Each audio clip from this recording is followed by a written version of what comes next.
Nate Carpenter, Doug Byerly. It's week 12. We're on the road, Selinsgrove. Incredible night. We haven't been here since week 3, and it wouldn't be right to move forward without just first talking a little bit about the blessed side of the season, the unity and the class act that Selinsgrove was here in week 3 when there was so much uncertainty, Doug.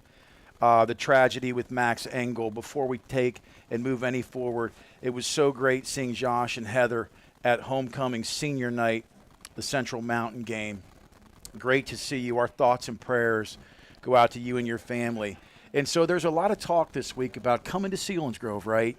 We want to talk about football, but for a minute here, we want to talk about the fact that it's been a challenging year emotionally for kids, and football has sort of become the vehicle to help them get through it.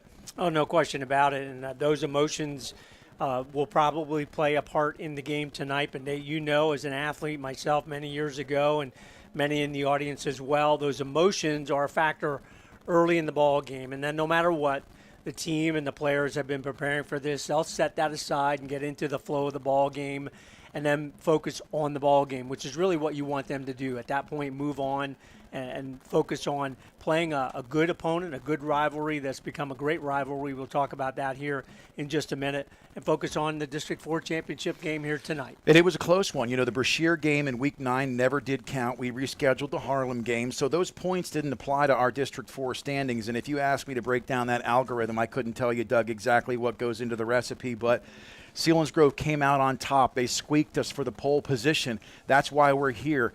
You know, we got ahead of Milton last week. They had a great game, and you'll talk more about how we got here. But it's great to be here. We hope you're tuning in tonight. Again, subscribe to the channel.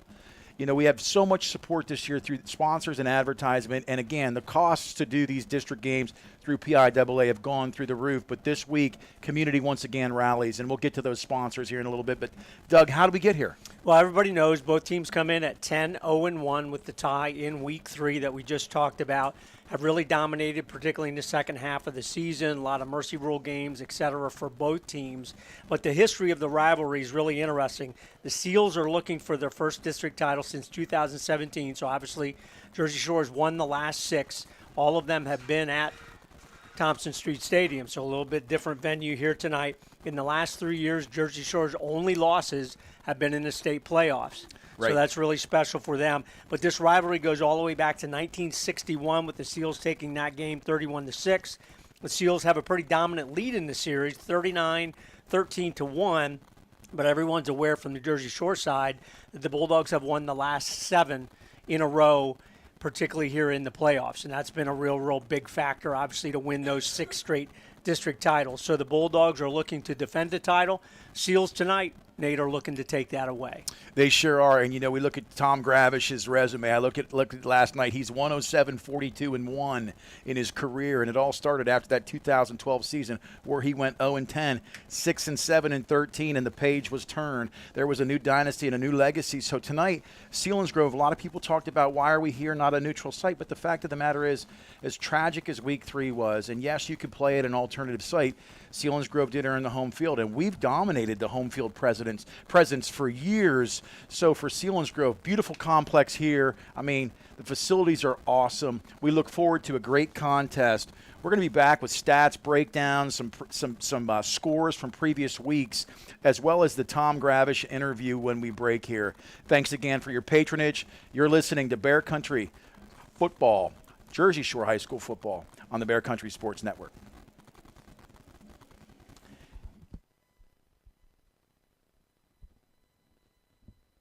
You can't beat the view. Food's great, too. Antlers on the Water in Williamsport serves lunch and dinner in a relaxed atmosphere. Order from a full menu, including steak, fish, chicken, and Italian specialties, pizza and stromboli, sandwiches, burgers, and wings, all cooked to order. Eat inside or watch the river go by from the outdoor deck. Enjoy legal beverages and live music weekends. Antlers on the Water, 610 Antlers Lane, Williamsport, off the 4th Street exit on Route 220. Open Wednesday through Sunday. Antlers on the Water.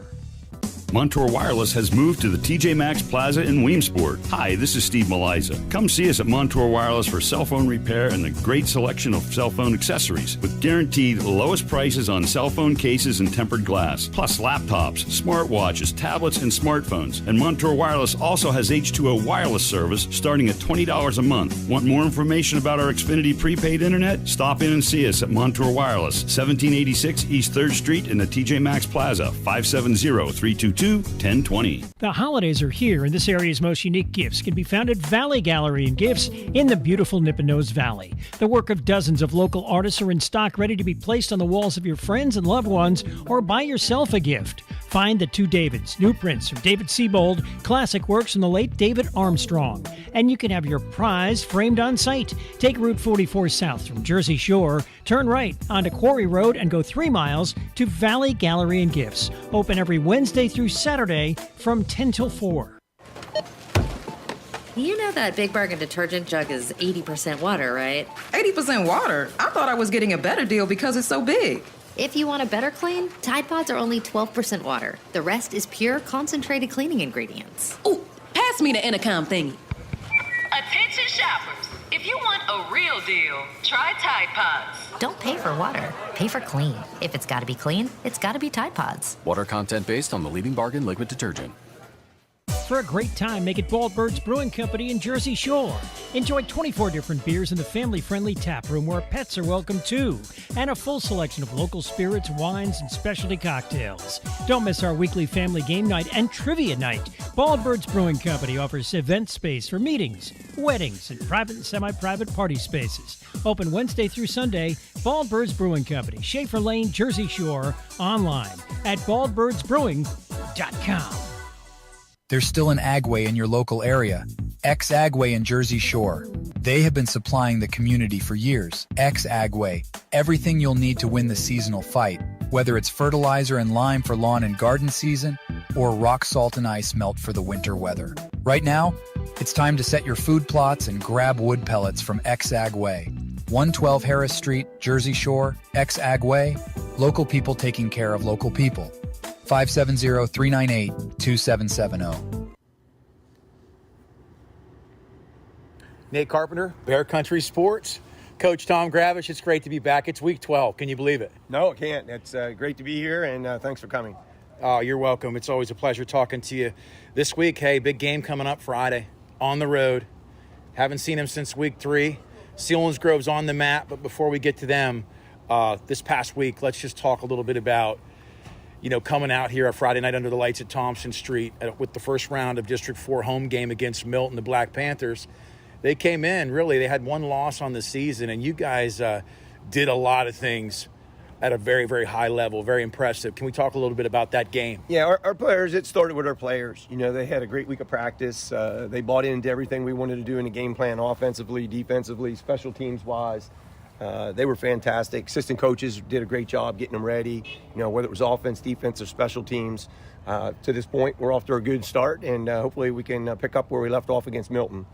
We want to be as balanced like, we did against Milton, with a couple running backs that have balanced yards with a decent amount of yards, and the same goes in the passing game. We need to spread the ball around and potentially have as many yards, throwing the ball as we do running the ball. We talk about next man up and everybody conceptually buying in. I've heard the stories behind the scenes. You have a guy like, let's say, he's one of many guys, but he just happens to be named Preston Beatty. Got some ink this week. And here's a guy for the last year and a half, very, very short-lived football career, year and a half, but started working out at the Y with the guys, got excited about the weight room, and said, what the heck, I'll come out for football. What's that say about your program? Just the guys and the culture? Yeah, we've known Preston for a couple of years. He's been working out, at the same time we've been working out in the fitness center at the high school.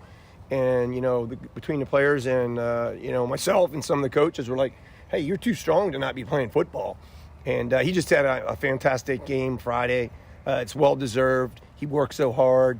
And, really proud of his efforts and everything he's brought to the table for, Jersey Shore football. It was just great to see what he did for us. Yeah, it was really impressive. And I just love how when someone gets some time, maybe an underclassman or someone who's just finally earned their stripes, I love to see the team rally around them. You see guys really celebrating their success, which is hard to come by. And I know you've seen that even on the sideline with the kids. Yeah, absolutely. The kids have really rallied with each other. We've had so much support, and they appreciate that support, and that's been great, for our energy, for this team. So this week we talk about the long-standing rivalry. I mean, we used to have a rivalry here at Jersey Shore with Lock Haven before they became Central Mountain. It was a big, big battle every night on a Friday. But the Selinsgrove Seals, I think, is one of the closest things to a rivalry. The number of times you guys have played and your respect for Coach Hicks. Can you talk about that rivalry briefly before we get to Friday night? Yeah, I think it dates back to probably 2013. We played them twice, lost to them in the regular season. Somehow we got into the playoffs and, won our semifinal game, and then we played at Selinsgrove for a rematch, and we won that rematch at Selinsgrove and played very well for our first championship. And so we've been fortunate enough to play them numerous times. I think Chris Massey may have said on Friday that this might be the 20th time, or we've played them 20 times since 2013. So that's a rivalry when you play that many times in that short of a time period. And I'm not sure how many times, but we've played them numerous times for the district championship. Yeah, absolutely. And I know with the Selinsgrove Seals, they're hungry for a district title. I mean, you guys have really had your way with them over the last handful of years.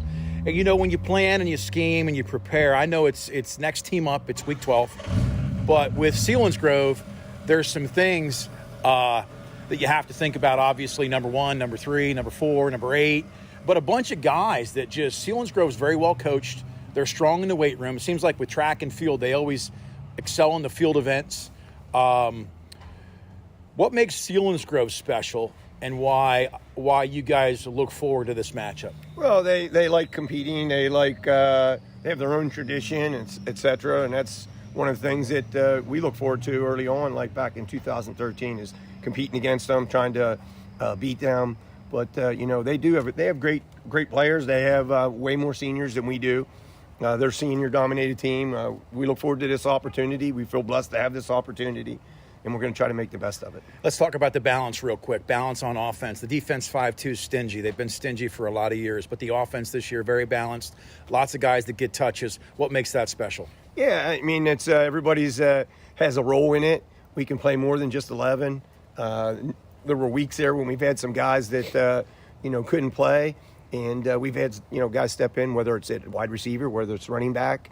Jaron Loomis, certain weeks we had to rely more heavy on the throw, and he did it in games in the rain. And it's just been special with what they've done and accomplished on offense.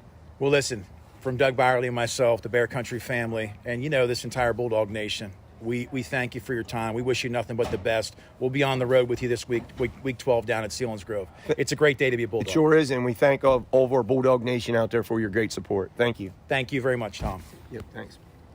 For a great time, make it Baldbird's Brewing Company in Jersey Shore. Enjoy 24 different beers in the family-friendly tap room where pets are welcome too, and a full selection of local spirits, wines, and specialty cocktails. Don't miss our weekly family game night and trivia night. Baldbird's Brewing Company offers event space for meetings, weddings, and private and semi-private party spaces. Open Wednesday through Sunday. Baldbird's Brewing Company, Schaefer Lane, Jersey Shore. Online at baldbirdsbrewing.com. Your local area insurance agency is McMahon, Ferguson & Associates. They handle your home, auto, commercial, and life insurance needs. Let's talk life insurance. If something happened to you, would your family be prepared? Let McMahon, Ferguson & Associates craft the perfect Erie life insurance policy for you. Call 570-398-4090 or visit 1020 Allegheny Street, Jersey Shore. Your local Erie insurance agency is McMahon, Ferguson & Associates. Wendy's new breakfast 2 for $3 Biggie Bundles let you create your own delicious combo. Choose from a sausage biscuit, egg and cheese biscuit, small seasoned potatoes, and a medium hot coffee. But it's obvious which combo's the best. Sausage biscuit and small seasoned potatoes. Well, maybe it's the fresh cracked egg and cheese biscuit with a medium hot coffee. Or 2 savory sausage biscuits. Whichever you pick, you can't go wrong. Choose wisely. Choose Wendy's new 2 for $3 Biggie Bundles. Limited time only. U.S. price and participation may vary. Not valid in a combo. Single item at regular price. There's still an Agway in your local area. X-Agway in Jersey Shore. They have been supplying the community for years. X-Agway. everything you'll need to win the seasonal fight, whether it's fertilizer and lime for lawn and garden season or rock salt and ice melt for the winter weather. Right now, it's time to set your food plots and grab wood pellets from X-Ag Way. 112 Harris Street, Jersey Shore, X-Ag Way, local people taking care of local people. 570-398-2770. I've been taking Nutrafol for about a year. I've been taking Nutrafol just over 4.5 years. My hair was thinning. I just gave birth. I was under a lot of stress. I like Nutrafol because it's drug-free and the #1 dermatologist recommended hair growth supplement.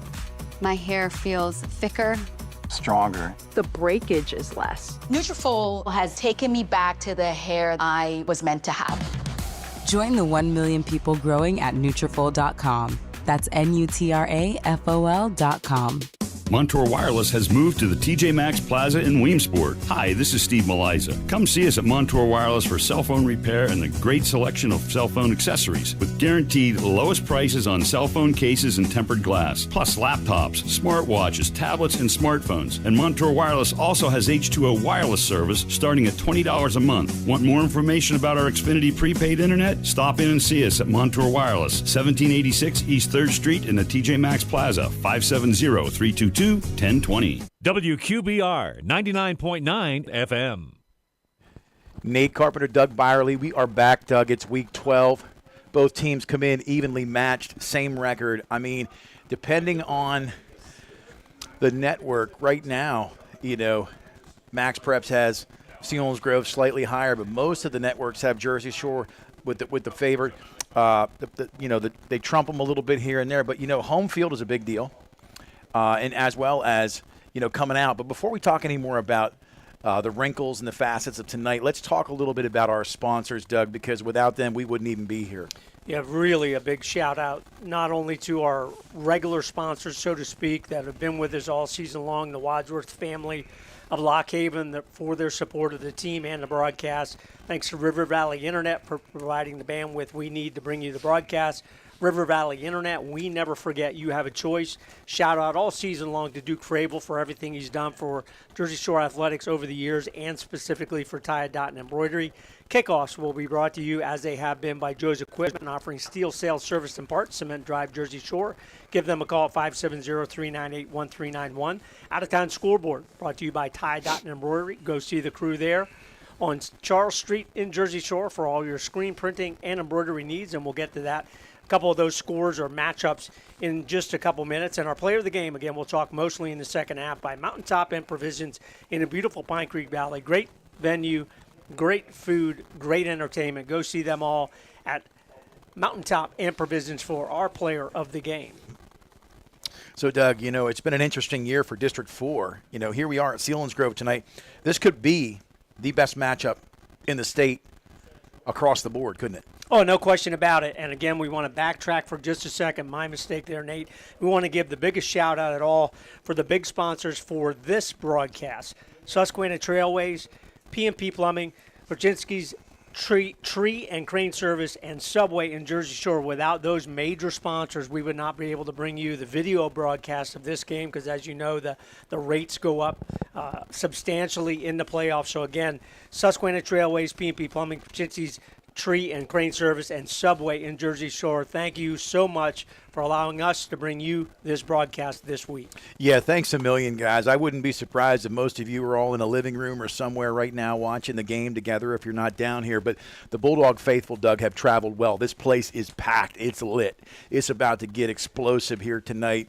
And I'm excited, Doug. I had one of those kind of melancholy days. It was a Friday, but I thought about the season and tried to put it in a perspective. But there was a post on Facebook today that you commented about coming down, and it was a simple prayer. And not to get so wrapped up and super spiritual right now, but it was beautiful. Oh, just a prayer for both teams, everybody involved, the fans that are traveling to and from, to make that a key point that everyone knows the emotions of tonight's ball game. But in every ball game that's played in every different sport, high school, college, pro, etc., you want to focus on everyone being healthy, everyone being able to give their best at a highest level. And I think you're going to see that tonight between two really, really solid teams. Two of the best teams here in the region, without a doubt, at the 4A level. And I believe the winner of this game tonight, we'll have an opportunity to potentially advance to the state final game here in 4 weeks. Not in Hershey this year, Nate, across the river at Cumberland Valley High School. Beautiful for the facility. PIAA 4A championship. It's a gorgeous facility, all new turf there, monstrous public school from Chambersburg up. It is absolutely, it's kind of like agriculture meets the cosmopolitan flair of Harrisburg and Camp Hill. It's a beautiful area. Yeah, it really is. Have a couple college buddies that went to Sevilla years ago, and it's a great facility. So it'll be a new experience for everybody. Instead of going down to Chocolate Town, it'll go across the river on the west shore at Cumberland Valley. But again, the ball game tonight is the focus for everybody here. Harold L. Bolig Stadium, historic stadium, been here forever. They've revamped it. As anybody who's been here knows, tremendous facility, bleachers end line to end line on both sides, really nice concessions facilities, etc. Turf, as you all can see, with the big S on the middle. It's a great venue, and it's a great venue for tonight's ball game, District 4 championship here in 4A. So, Doug, we've got a lot we could talk about tonight. What are some of the specifics of where you want to go, and I'll ride with you? Well, we want to talk briefly just about what Coach Gravish talked about in the interview that hopefully you all listened to. Again, the rivalry, we've talked about it all the way back to 1961. The Seals have the big advantage, but the Bulldogs have dominated late with 7 wins in a row. What's really interesting is that these teams have played 20 times since 2013. What Coach Gravish talked about when this program, the Bulldog program, really turned around with that first district title, and then they've been on a roll since then. If people think about that for just a second, playing 20 times against one team in that period of time, basically a decade, 2 times a year, it's really incredible. The teams know each other. And what will be exciting to see tonight is who does something different in the ball game to give them an advantage on this field tonight. Well, what's crazy, since 2013, the Dogs have 7 of the 10 district titles since Tom's come aboard. And that's a culture that's been established that will stand the test of time. We talk about legacies. We talk about leaving something, tradition never graduating, all the things we talk about. It's a great day to be a Bulldog. I'm telling you, what's happened in the 17740 Halo this year in the past decade is beyond remarkable. To have the sustainability that we've had with the program, the pipeline in Annis Fort coming up through, I'm just grateful. I feel blessed to be here. One last quick thing before we get to some other comments, Doug, is since 2020, the Dogs haven't lost a regular season game, 47 straight games. 2020, they were 11-1. 2021, 14-1. 2022, 12-1. And tonight they're here, 2023, at this point, this juncture in Week 12, at 10-0-1. Yeah, it's really incredible, and carry that winning streak in the regular season into first week of 2024 will be very exciting. So, Nate, we'll touch very quickly on the out-of-town scoreboard because everyone knows that list shrinks every week with teams getting knocked out, just like Milton was knocked out by Jersey Shore last week and Shikellamy was knocked out by Selinsgrove last week. Those scores were 54-6, of course, for the Bulldogs and 58-10 for the Seals. And again, our out-of-town scoreboard brought to you all season and in the playoffs by Tie Dot and Embroidery. Go see the folks here on Charles Street in Jersey Shore. So the matchups tonight are obviously this ball game, Shore and Selinsgrove in the District 4 final. Lewisburg 6-5 at Danville, 10-1 in the 3A semifinal. The other one is Loyalsock Township 8-3 versus Warrior Run 6-5. 2A, Mount Carmel and Southern. Very big rivalry there, played a number of times. Mount Carmel got them early in the season. We'll see if the Tigers can come back. The other one, undefeated Troy at 11-0 versus my alma mater, Line Mountain at 9-2 in the AA semi. And then the single A's get underway finally. Canton at 8-2, South Williamsport 8-2. Great rematch. Canton won that first one 28-22. Muncie against Northwest. Muncie at 9-1. Northwest at 3-8. And then out of the area, Bald Eagle area is at Forest Hills. Bald Eagle at 10-1. And then one to keep an eye on because it could be a matchup for one of these two teams. Juniata 6-5 versus Du Bois at 4-6 in the District 6 for a playoff. So that'll be our out-of-town focus as well. Sean Hale's also going to look at maybe Meadville, Aliquippa, Allentown Central Catholic, and Bethlehem Catholic play tomorrow, so we won't have a score on that one. But those are potential rivalries for whoever will win this ball game here tonight in the District 4 4A finals. It's going to be exciting. We're going to pause for a commercial break. Again, thanks to the hospitality of Selinsgrove here tonight and our station and all the sponsors. We'll be back right after this. You're listening to Jersey Shore High School football on the Bear Country Sports Network. Fred Ham Disposal has proudly served the community with residential and commercial trash removal for the last 55 years. They're a family-owned company that cares about the environment and their customers. providing extensive trash removal and recycling options. Their fleet of trucks provide reliable pickup service, and they give you a chance to pay your bill online. Fredham Disposal, here for you. Call 570-398-1814. Fredham Disposal. It's time for an insurance review. Every now and then, you need to know you're getting the best coverage at the best price. So here's a phone number, 570-865-5191. State Farm agent Jason Eberhardt will give you an overview and make recommendations on how you can protect yourself and your family. Auto, home, life, health, property, or business, it's Eberhardt State Farm. Available online at insurejerseyshore.com. Eberhardt State Farm in their new offices, 600 Allegheny Street, Jersey Shore. 570-865-5191. This week at Target, you'll find different early Black Friday deals. Get fun deals on the latest tech, toys, and video games. Plus smart deals on small appliances, floor care, and so much more. At Target, you'll discover different early Black Friday deals each week. And get what you need for the holidays fast with free drive-up or score free shipping when you spend $35 or use your red card at Target.com. Get low prices and early Black Friday deals only at Target. Exclusions apply. If you want to sell a house or buy a house, make it Anchor Realty in Lock Haven. Dave Winkleman and his team are ready to help you. Dave's a Jersey Shore graduate. He's ready to help fellow Bulldogs get that deal they want. He's motivated to market your home and find you a new one. 570-858-0777 for Dave Winkleman and the team at Anchor Realty. Ask Dave how he can guarantee your home will sell within 90 days. 57 Belfont Avenue, Lock Haven. Anchor Realty, ready to serve you. 570-858-0777. What makes Taco Bell's rolled chicken tacos so good? Is it the shredded marinated all-white meat chicken? Well, yeah, obviously. But it's also the 3 amazing dipping sauces to choose from. Spicy ranch, warm nacho cheese sauce, and house-made daily guacamole. Now, if you need a third reason, their white corn tortillas are fried to golden perfection, which everyone knows is the best kind of perfection. Order rolled chicken tacos on the Taco Bell app. Get 1 dip for 2-pack or 2 dips for 4-pack at participating Taco Bell stores for a limited time only while supplies last. A proud supporter of the Jersey Shore Bulldogs, TLC Fuels is a family-owned local business. Established in 1998, TLC Fuels serves residential, farm, and commercial customers from their Jersey Shore location just off of Route 220 at the Pine Creek exit. From fuel oil to diesel fuel and gasoline, TLC Fuels has thrived on a consistent dedication to you and your family.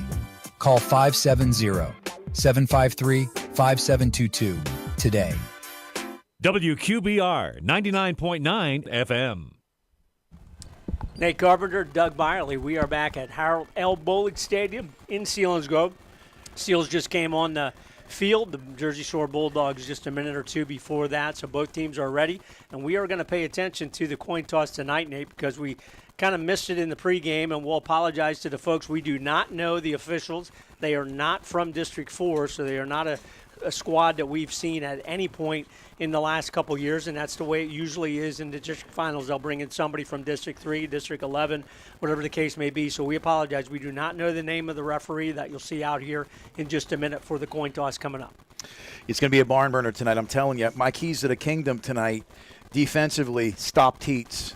1,600 yards on the ground this year. He's a one-man show. He's a high-wire act, and he's the center of the 3-ring big circus. Limit big plays in the passing game, like last time with Bastion. Force turnovers. They've only had 6 on the year, maybe 5 for Selinsgrove the whole year. Don't over-pursue. Offensively, they got to establish the pace, and not get conservative when they have a chance to go for the jugular. Limit the turnovers, obviously, flip the field, and stay balanced.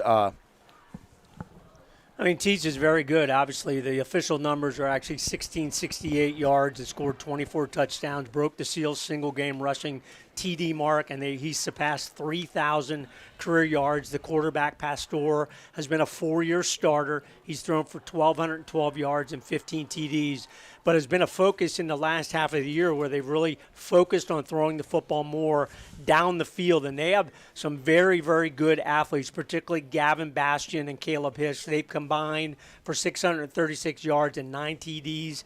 Sassaman, number 6, is also a very good receiver and a little bit taller at 6'2". Ethan Miller's the fullback, leads the way on the defensive side, 93 tackles and 2 interceptions. Devin Mitchell also 7 sacks and 52 tackles, so they lead the way for the Seals. And you can see it now, Doug. It's about that time.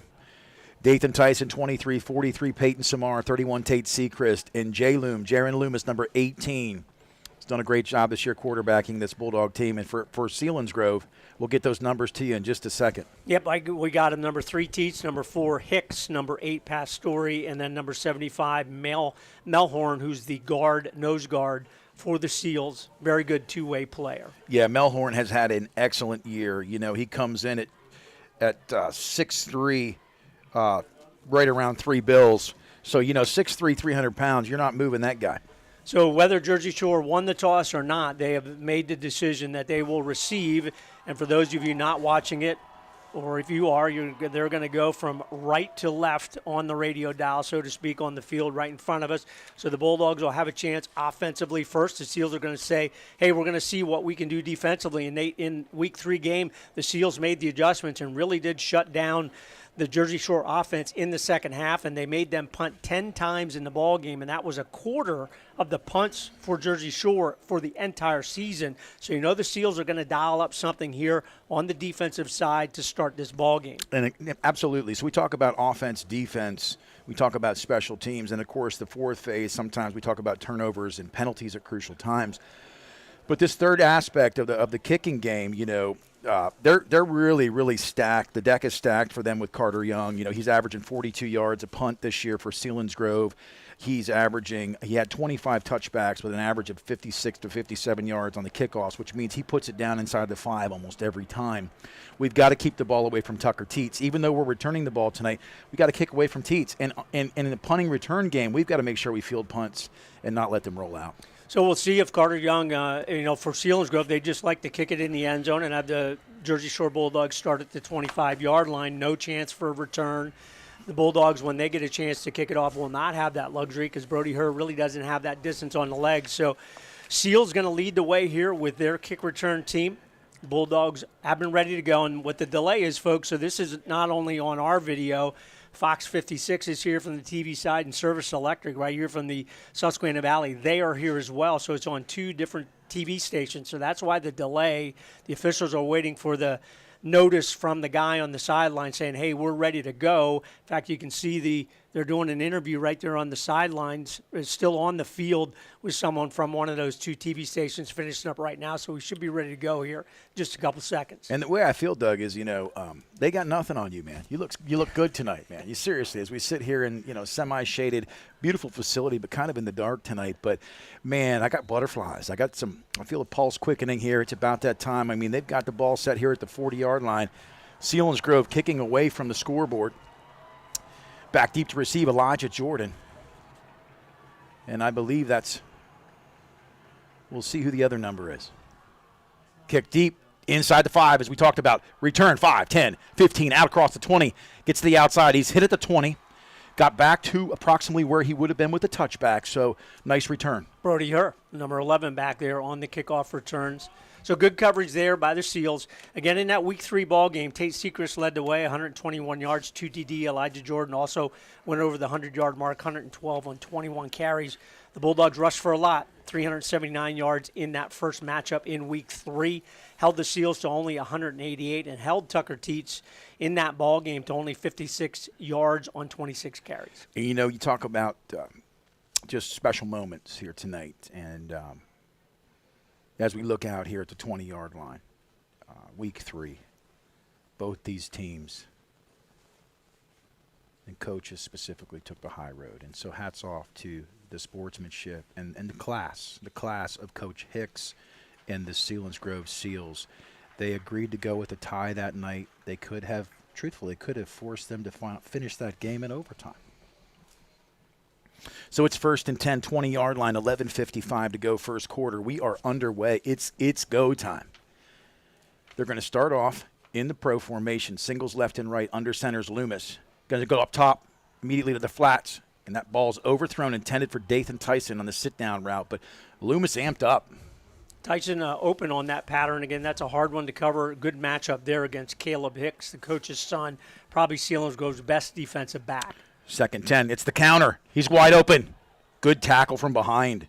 Been there all year. The household name, number 44. We talked about that, Doug. Ethan Miller. Most tackles for the Seals. He's the guy to keep an eye on from that defensive front, but very athletic for the Seals. They can run side to side with anybody that Jersey Shore has seen the last couple seasons.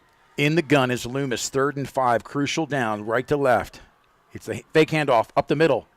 Tate Sechrist tries to bounce it, met immediately, did not. He went to the right side, tried to bounce it left. No gain on the play. The Dogs will be punting. Really good tackle there by number 10 for the Seals, Caleb Geipel. And again, the Seals really made the adjustments in that Week 3 matchup and really bottled up Jersey Shore in regard to running the football late in the ballgame. Brody Hurt coming on late here for Jersey Shore. Got plenty of time to punt this one. Loomis snaps. Brody Hurt kicks it away. It's low. It's down the right side. Does it hit a man? Rolls out. So it's down at the 47-yard line. We'll see officially where that ends up. But, again, keeping it away from Teets and the explosiveness of the return game for Seals. Yeah, he's been really explosive, not only in the kickoff against Jersey Shore in that previous matchup, but in punt returns as well. Very, very explosive. So even though you give up some yardage there and give them pretty good field position at the 46, you'd rather do that than have him at a chance at a dynamic return. We'll pause for respect. Moment of silence here.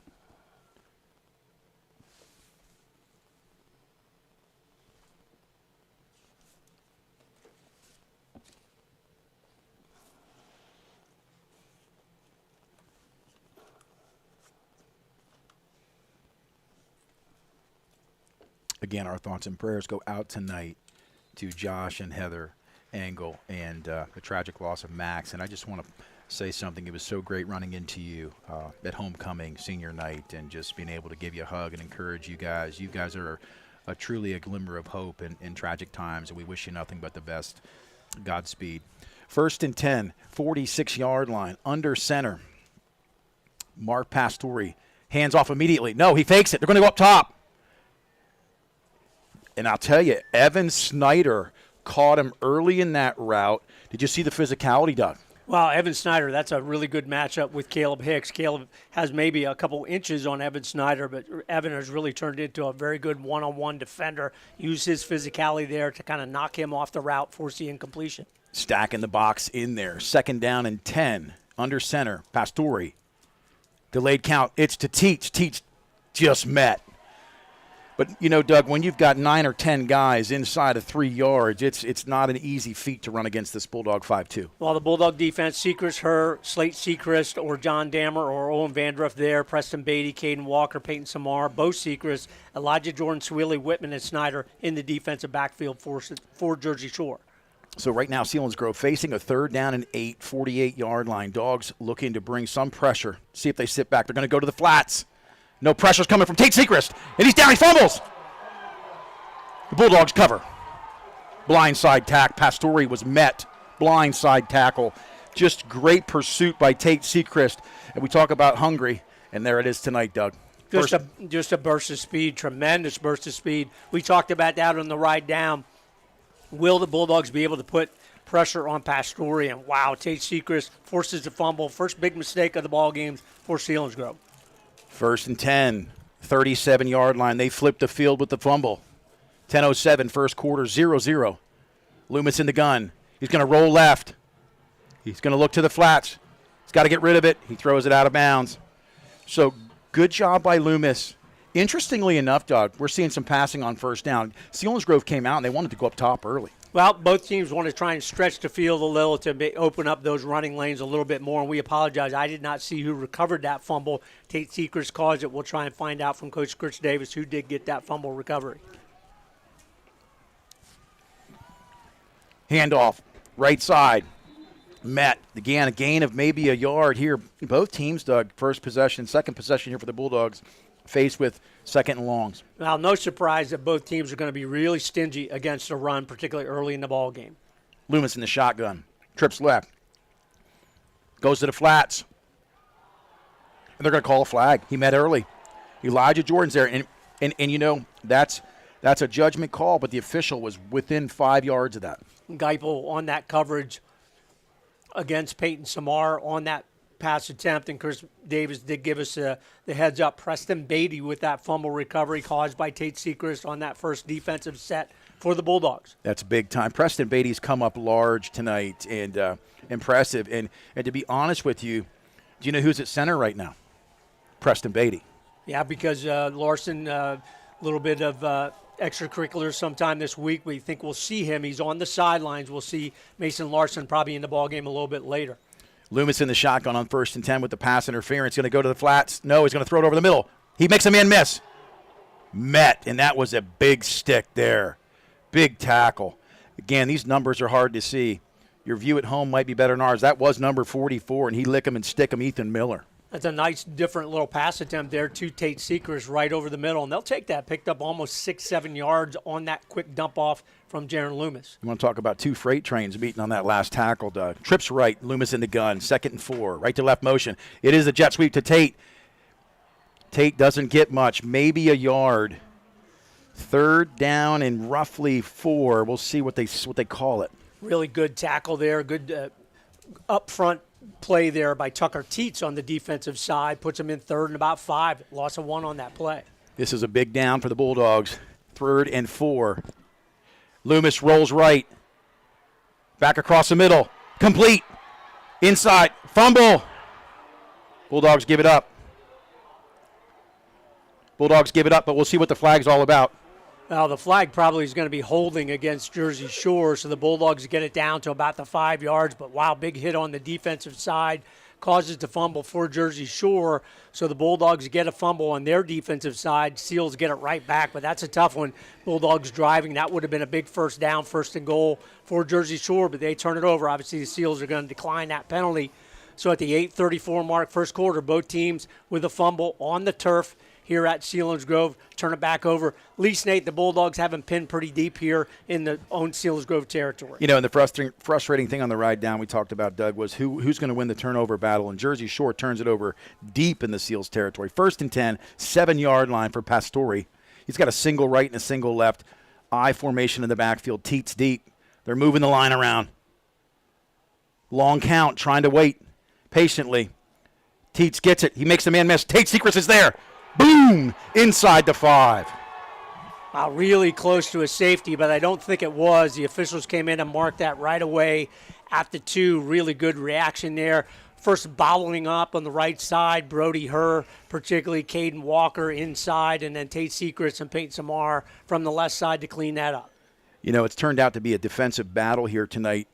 Pastore in the gun. Bastion single here to the wide side. Teets deep in the eye. They go to the counter, up the middle. Flags on the play. Boy, and flags everywhere. Not so sure what that flag's all about, Doug. Really good push there by the Selinsgrove guys up front, and they're nice size and very athletic on their offensive front, just like the Bulldogs are. That's why it's such a good matchup.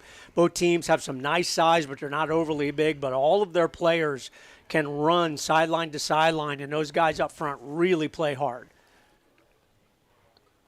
So the flags are still down. The official comes over to Coach Gravish, asks him a question. Not sure. Are they picking it up?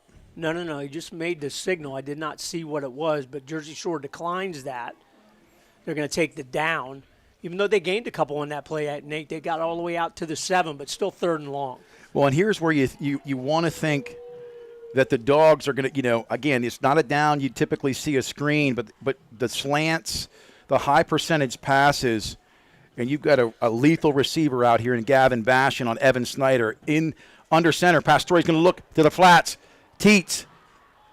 It's up to the 12-yard line. It's going to be short. That's going to bring up a 4th and right around 2.5. Yeah, what's interesting with Teets, they threw him the ball there. That's a nice play. They don't throw him the ball much, but usually when he gets it, he breaks it for a pretty big gain. There the Bulldogs let him make the catch and then corral them, end up with a 4th and 4. Here's where you talked about it, Nate. Jersey Shore really has to do a good job of fielding these punts from Carter Young. Biggest thing is keeping it in front of them, and I don't know what the flag is here. There's another flag. Maybe they don't have enough guys on the line, or Jersey Shore is in the neutral zone. Wow. If that's a neutral zone infraction, that is a huge penalty because that will give Selinsgrove a first down automatically, unforced error against the Bulldogs. It's first down. So I don't know what happened. We must have lined up over the ball. Wow, that's a bad penalty versus the Bulldogs there. We turn it over. You have a chance to stop them. You stop them deep in your own territory. Now you give them a full set. And what we talk about on the way down, too, we talked about those penalties at inopportune times. You're going to return a punt. You're going to have great field position. But instead, you allow the Selinsgrove offense to live again. So this is the second coming of the Seals offense on this drive. First and 10, 13-yard line. Pastore under center. Hands off immediately to Teets, and he's met. And Teets is just literally leveled. And that was number 56. That was Slate Sechrist on that tackle. Slate Sechrist and Bo Sechrist coming from the linebacker position. So initially here, the Bulldog defense in the 5-2 led by Coach Alex Jackson really doing a good job. Tucker Teets, boy, he is a threat on almost every play. But you know who's getting the football 9 out of 10 times. Caleb Hicks split wide here to the right, single receiver. Under center, Pastore is going to look up top. And he goes down. Pressure. And that was Brody Herr. And he spiked the ball, not so sure. A little bit of frustration there by Pastore, and that's the difference. He's a veteran quarterback, but when you get that pressure right up the middle in the face of a quarterback, really changes their perspective on the ball game, and he did a smart thing, just went down on the turf. Third down and 18. Watch the screens, watch the draws. Hand off immediately to Teets, and Teets is leveled, and Teets has had some tough sledding tonight in that backfield. Well, and that's what the Bulldogs want to do. You just want to bottle up the run because, again, Ethan Miller can run the football from the fullback position, and usually when he does, obviously it's a quick hitter because he's lined up in that pro set right in front of Tucker Teets. But 9 out of 10 times, Tucker Teets is going to get the football because they know if they give him a sliver, he can take it an awful long way. Good series there by the Bulldogs. On to punt right now. Carter Young. 4th and 18 from his own 10-yard line. The snap is back. The kick is away. They need to stay away, and they run into him. They did not throw a flag? They did not, but the Bulldogs did not cover that football either. Again, that bounced at the 45-yard line, goes all the way down to the 30, so you give up 15 yards on that. Boy, those fair catch signals, you have got to use those if you're the return guys for the Bulldogs. He gave up 15 yards of field position, but the Bulldogs very, very fortunate they did not get a running into the kicker penalty on that play. I concur. You want to talk about sloppy. It's time to clean some things up because right now the Bulldogs are really shooting themselves in the foot. First and 10 from their own 30-yard line. Loomis under center, left to right goes Samar, and that's a flag. Yep, false start there by the offense. We didn't go down through the offense. Vandruff, Slate Sechrist, Delaney, Dammer. We think Zach Myers is in there as well. Preston Beatty at center right now. General Loomis, Tate Sechrist, Elijah Jordan, Dathan Tyson, Ashton Sweely, and Luke Thompson as well from that tight end position. But, boy, the penalties here early in the ball game at the line of scrimmage are really hampering the Bulldogs on both sides. Just very sloppy. First and 15, left to right, Samar. Quick pitch left. Do they get enough? Elijah Jordan. And that's just the speed. We talked about the lateral speed of Selinsgrove. It wasn't here in week 3, and it's not been here tonight. Yeah, running side to side, and we've seen that in a couple of ball games tonight.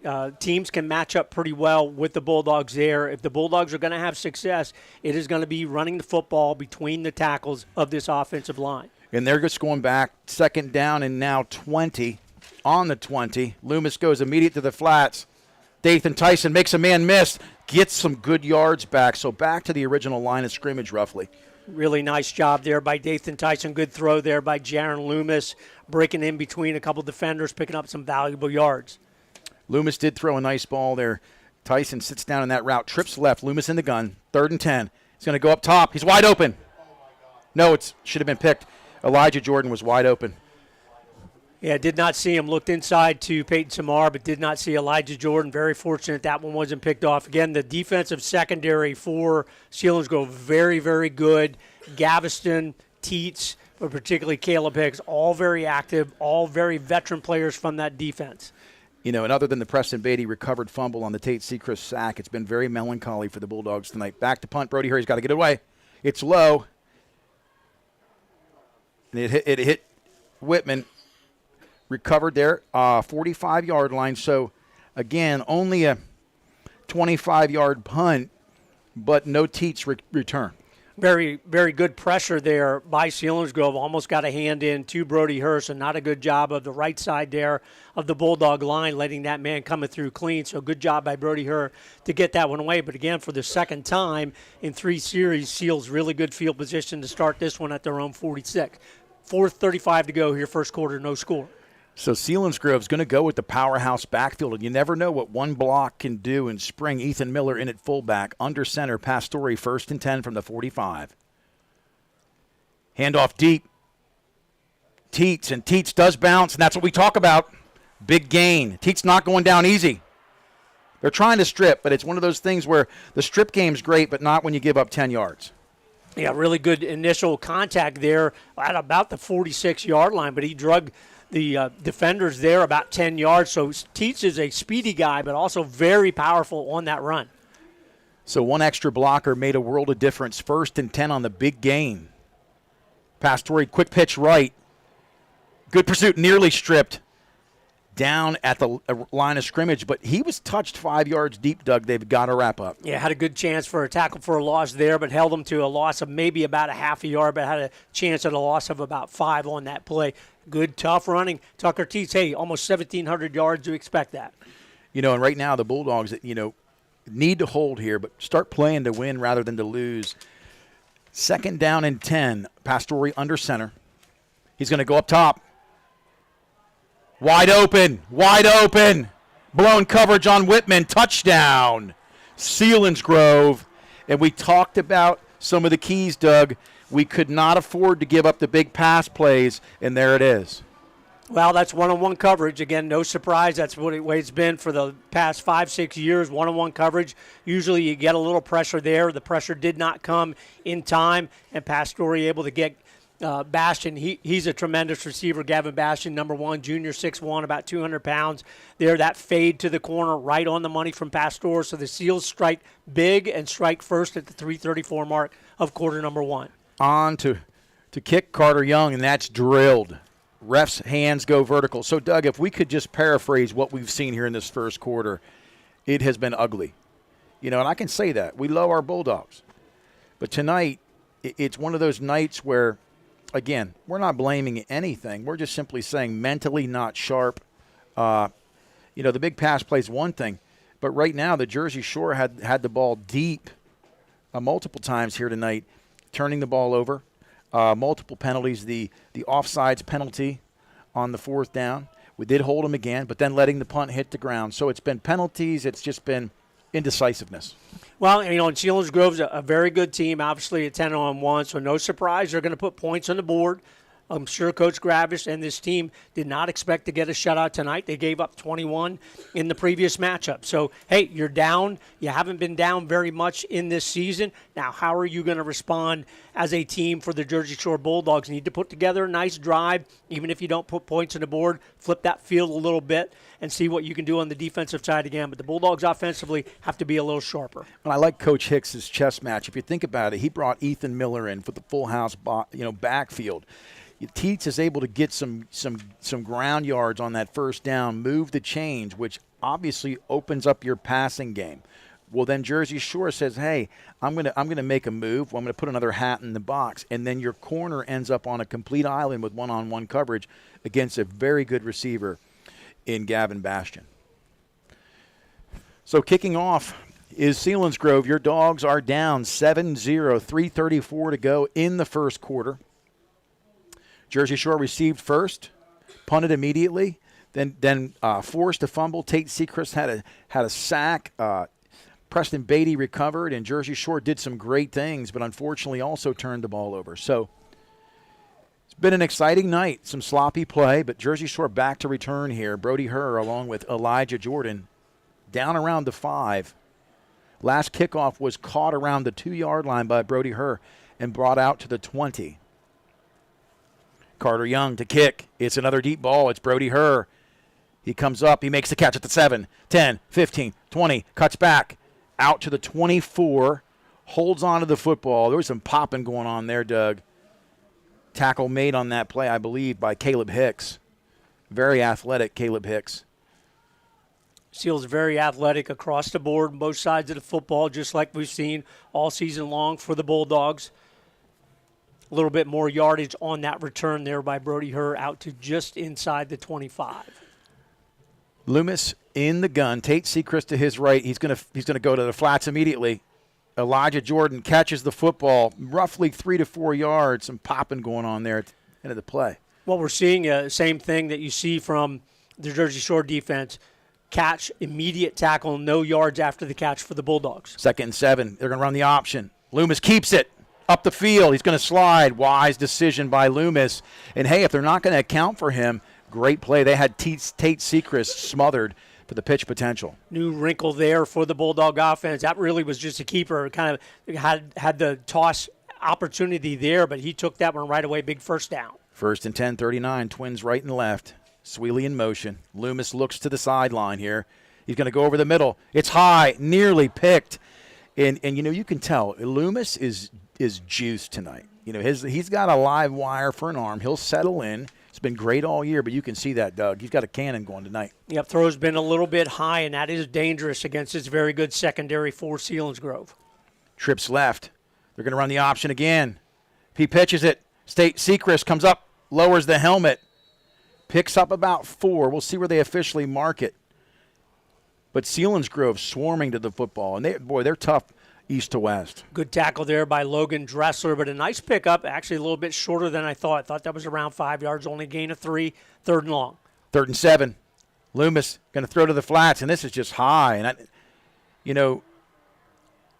again, we could be hypercritical, but not the typical pass we see thrown. That ball was in the air a long time.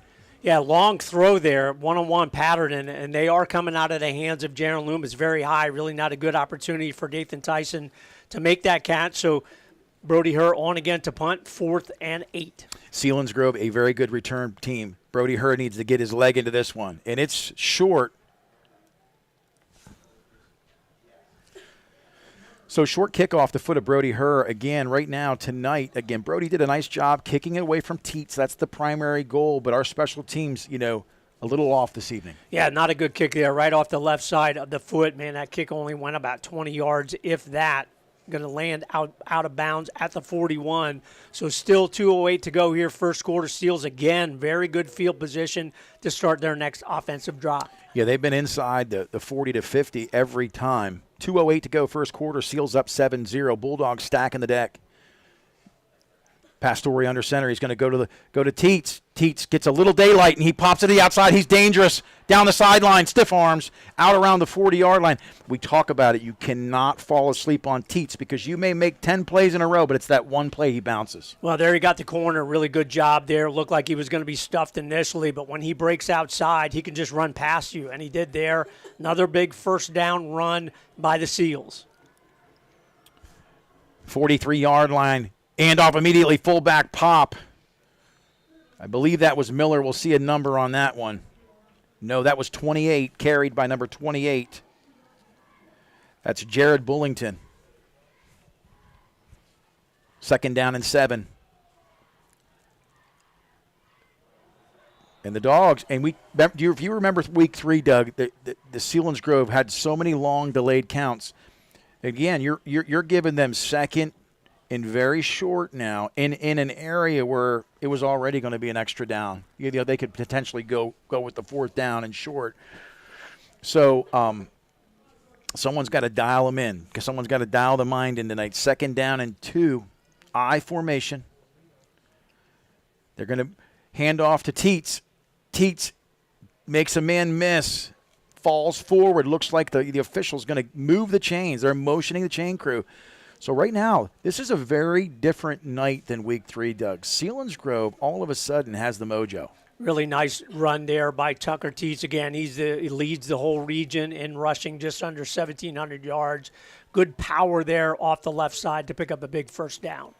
Hicks split out right, Bastion to the left, I formation, Pastore under center. It's 1st and 10. He's going to go up top, slant route.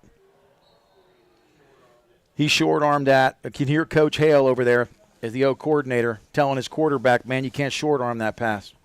Caleb Hicks right there, just a little bit out of his reach. Would have been a nice play there, maybe a chance for an interception by Ashton Sweely. Right now the Bulldogs with 2nd and 10 here. They need to bring something. They need to turn over a big play. I formation. Pastore looks to the sideline for a change of play.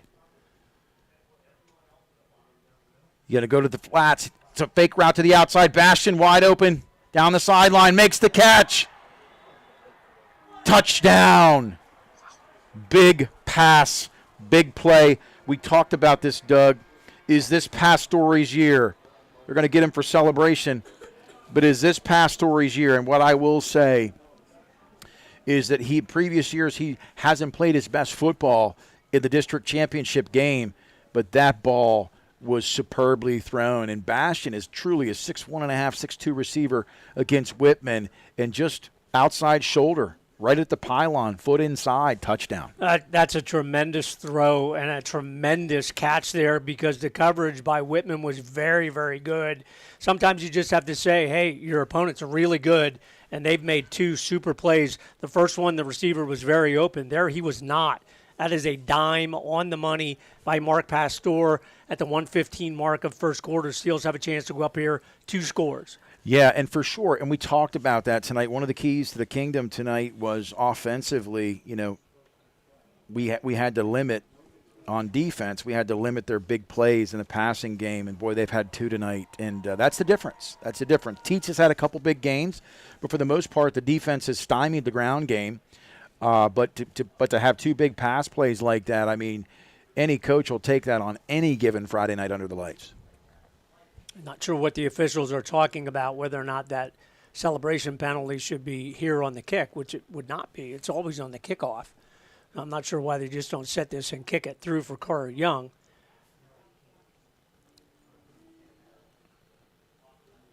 Well, maybe you can accept it and make them go back and kick it from further. I didn't know you could do that. To be honest with you, though, I'll take field position over 1 point right now. And, again, I'm not coaching. I'll leave that up to Coach Gravish. Broadcasters broadcast. I never knew. I thought that was an automatic tacked-on penalty kickoff, which would have had them kicking back from the 25, which the field position, we haven't had the best field position starting tonight. 20, 23, 24-yard line. 1:15 to go. They're going to try this PAT, believe it or not. It's going to be up, and it's drilled. Is it inside? It hits and goes through. So the upright and angled in, this is the night for the Seals. When you think about it, everything is going their way. So the Bulldogs have got to find a way to get back, to get the momentum, and it's going to start. The sideline looks a little down. It's time to get rejuvenated here. They can do it. They know they can do it. They have the potential. They have the athletes. It's a matter of getting in rhythm.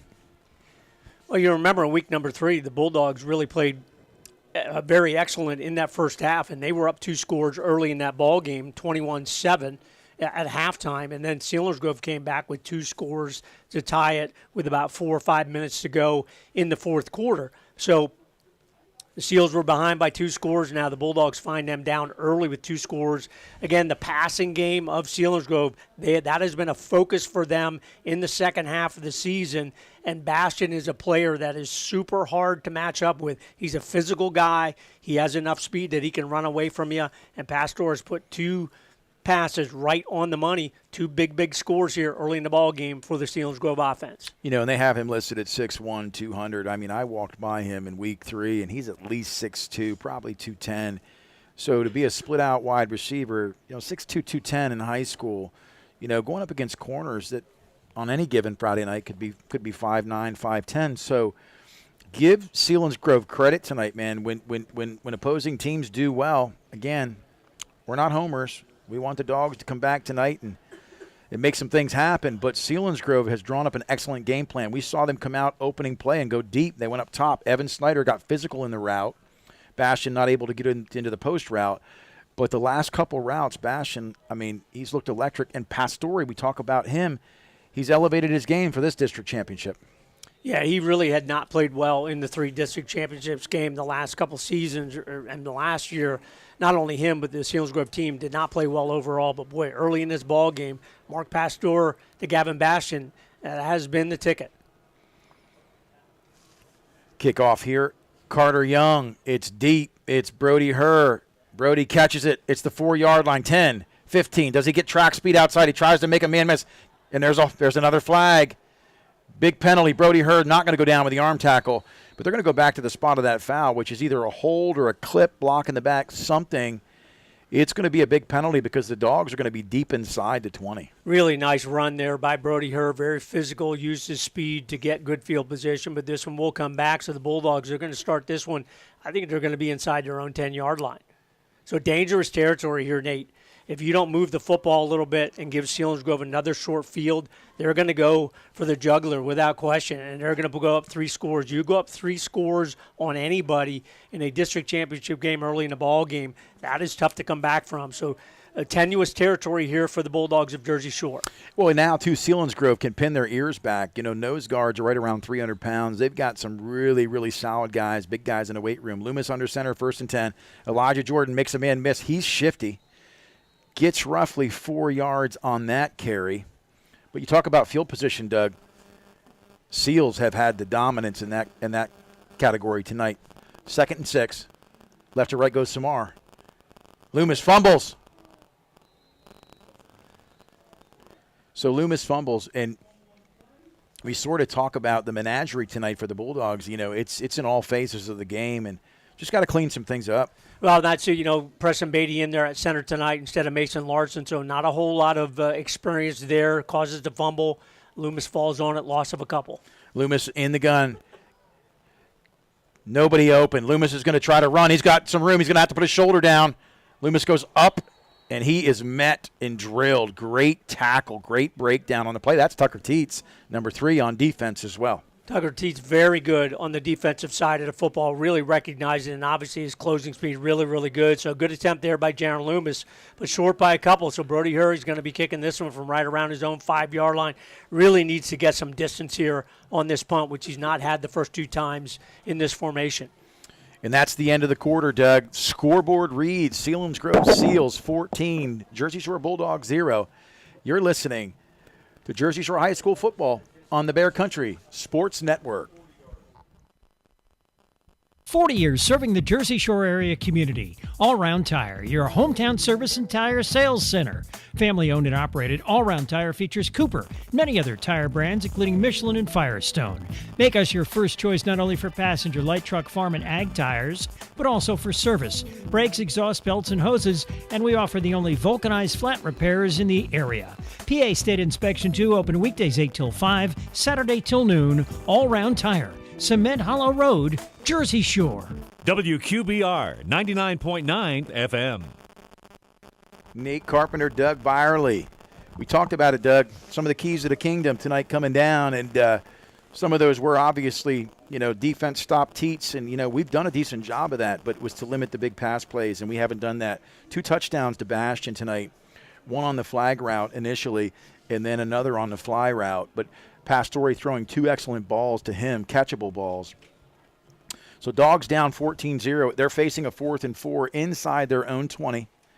Brody Herr back to punt. His feet stand on the 5-yard line. And the lethal weapon, the one that could make a big play and really, seal the deal on this first half. The Bulldogs can ill afford to go down 3 scores. Tucker Teets back to return. He's got roughly 1,600 yards on the season rushing. And he's done a lot with the kicking game in the return aspect. I think if you're Selinsgrove, you come after this one. Take a chance, try and get a block. And they look like they've got some hats in there. Obviously, Teets the only man back. Low snap. They don't. They're going to block. This one is high, and Teets is going to let it hit the ground. See this roll out. And the Bulldogs can't get a break tonight. How many times you see the ball roll backwards? But it does here. They get on it, fortunately. But look at that field position, Doug. We're standing here in the press box side on the visitor side. Great turnout, by the way. Jersey Shore faithful are here. But Selinsgrove has had dominant field position where you can open up that playbook. Yeah, we're hoping for a good roll there, and it went really sideways. Good coverage there.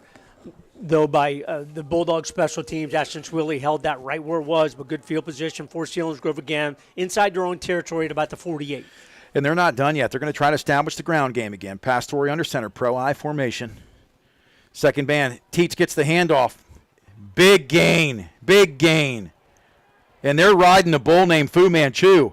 Teets not going down. And, you know, Evan Snyder frustrated on the play, but he's there, and anybody can make the tackle. And, you know, I don't know where we got to playing patty cake on defense, Doug. That's not the Bulldog way. Yeah, that's the first time we've seen that all season long where they have a running back that they can't bring to the turf. Super run there, Tucker Teets. 1st and 10, 32-yard line. Up the middle is Bastion. We'll see the number. Good pickup, though, on first down. So what happens when the ground game by Teets is so explosive? The fullback becomes instrumental. Ethan Miller on that carry for Selinsgrove. 2nd and 5, 32-yard line. We're in the second quarter, 11:06. Seals up 14-0. Teets gets the handoff. Teets tries to bounce it, but he's met. Bulldogs have to turn the page. Nice job there, Peyton Samar on that right side. Tate Sechrist in as well. So good stance there. No gain on that play. 3rd and 6 here for Selinsgrove. This is probably four down territory or a long Carter-yard field goal if the Bulldogs can hold.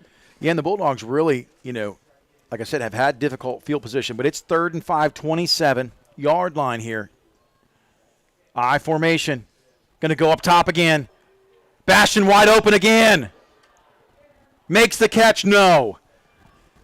But I'll tell you what, if I'm the Bulldogs right now, they've got to write a different script in the secondary because Bastion has had a field day getting open tonight. Yeah, one-on-one, they can't control him right now, even though Evan Snyder was in the territory at least. A little bit of an errant throw over the right side, and I think Seals goes for it here on 4th down. They're looking to really try and put this one away early. That was an on-throw throw there. That would have been another touchdown. So it's 4th down and 5, 10:24 second quarter. Pastore just misses Bastion for the 3rd touchdown of the evening. It's 14-0. Twins left, single right. Well, there's movement there. I mean, and the ball was snapped. That's kind of odd. You had the movement, ball snapped. Maybe he snapped it because he knew that somebody had moved, and then the Bulldogs moved.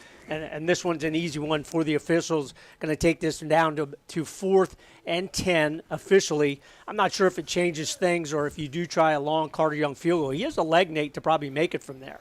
You know, he's 2 for 7 on the year, longest of 42, but probably because he missed some chippies because that last extra point was a decent field goal. So 4th and 10, the Dogs get a break. That was the slowest slow motion penalty I've ever seen there, Doug, but it did favor the Bulldogs defense. Well, the Dogs got a break, Nate, if they can make a stop here.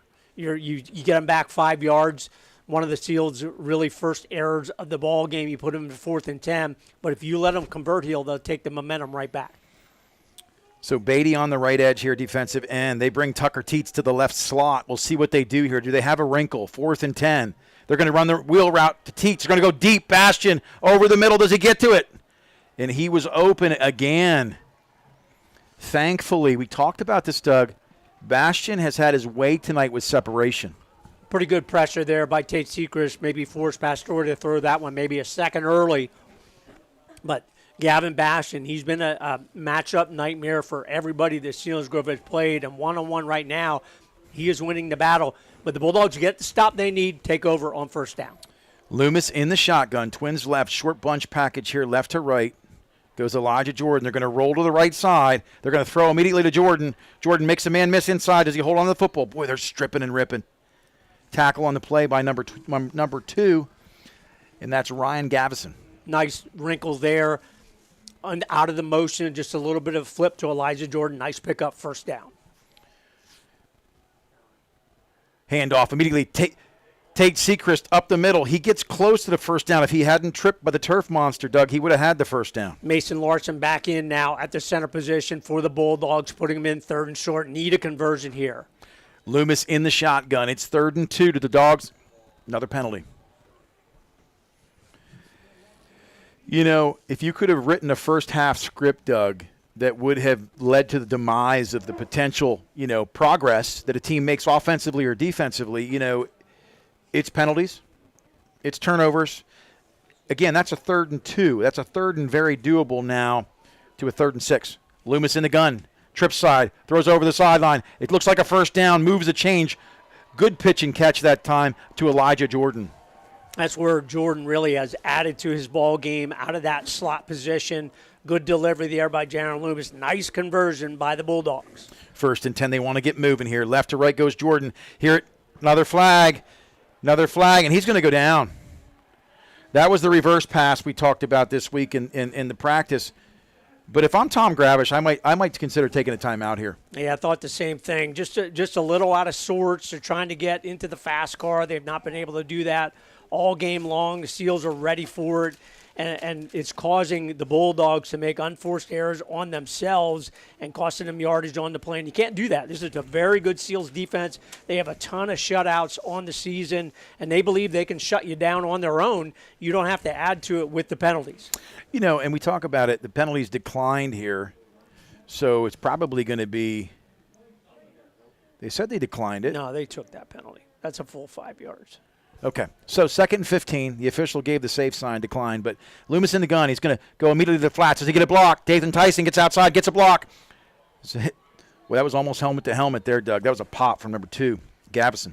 Really nice catch and run there by Dathan Tyson. Need to get him more involved in the offense. Good pickup there. Still 3rd and long, 3rd and 9 from the 46. So 3rd down and 9. Bulldogs not quite to midfield at the 46-yard line. Loomis going to go up top. Does he have a man open? Goes over the middle. Nice catch.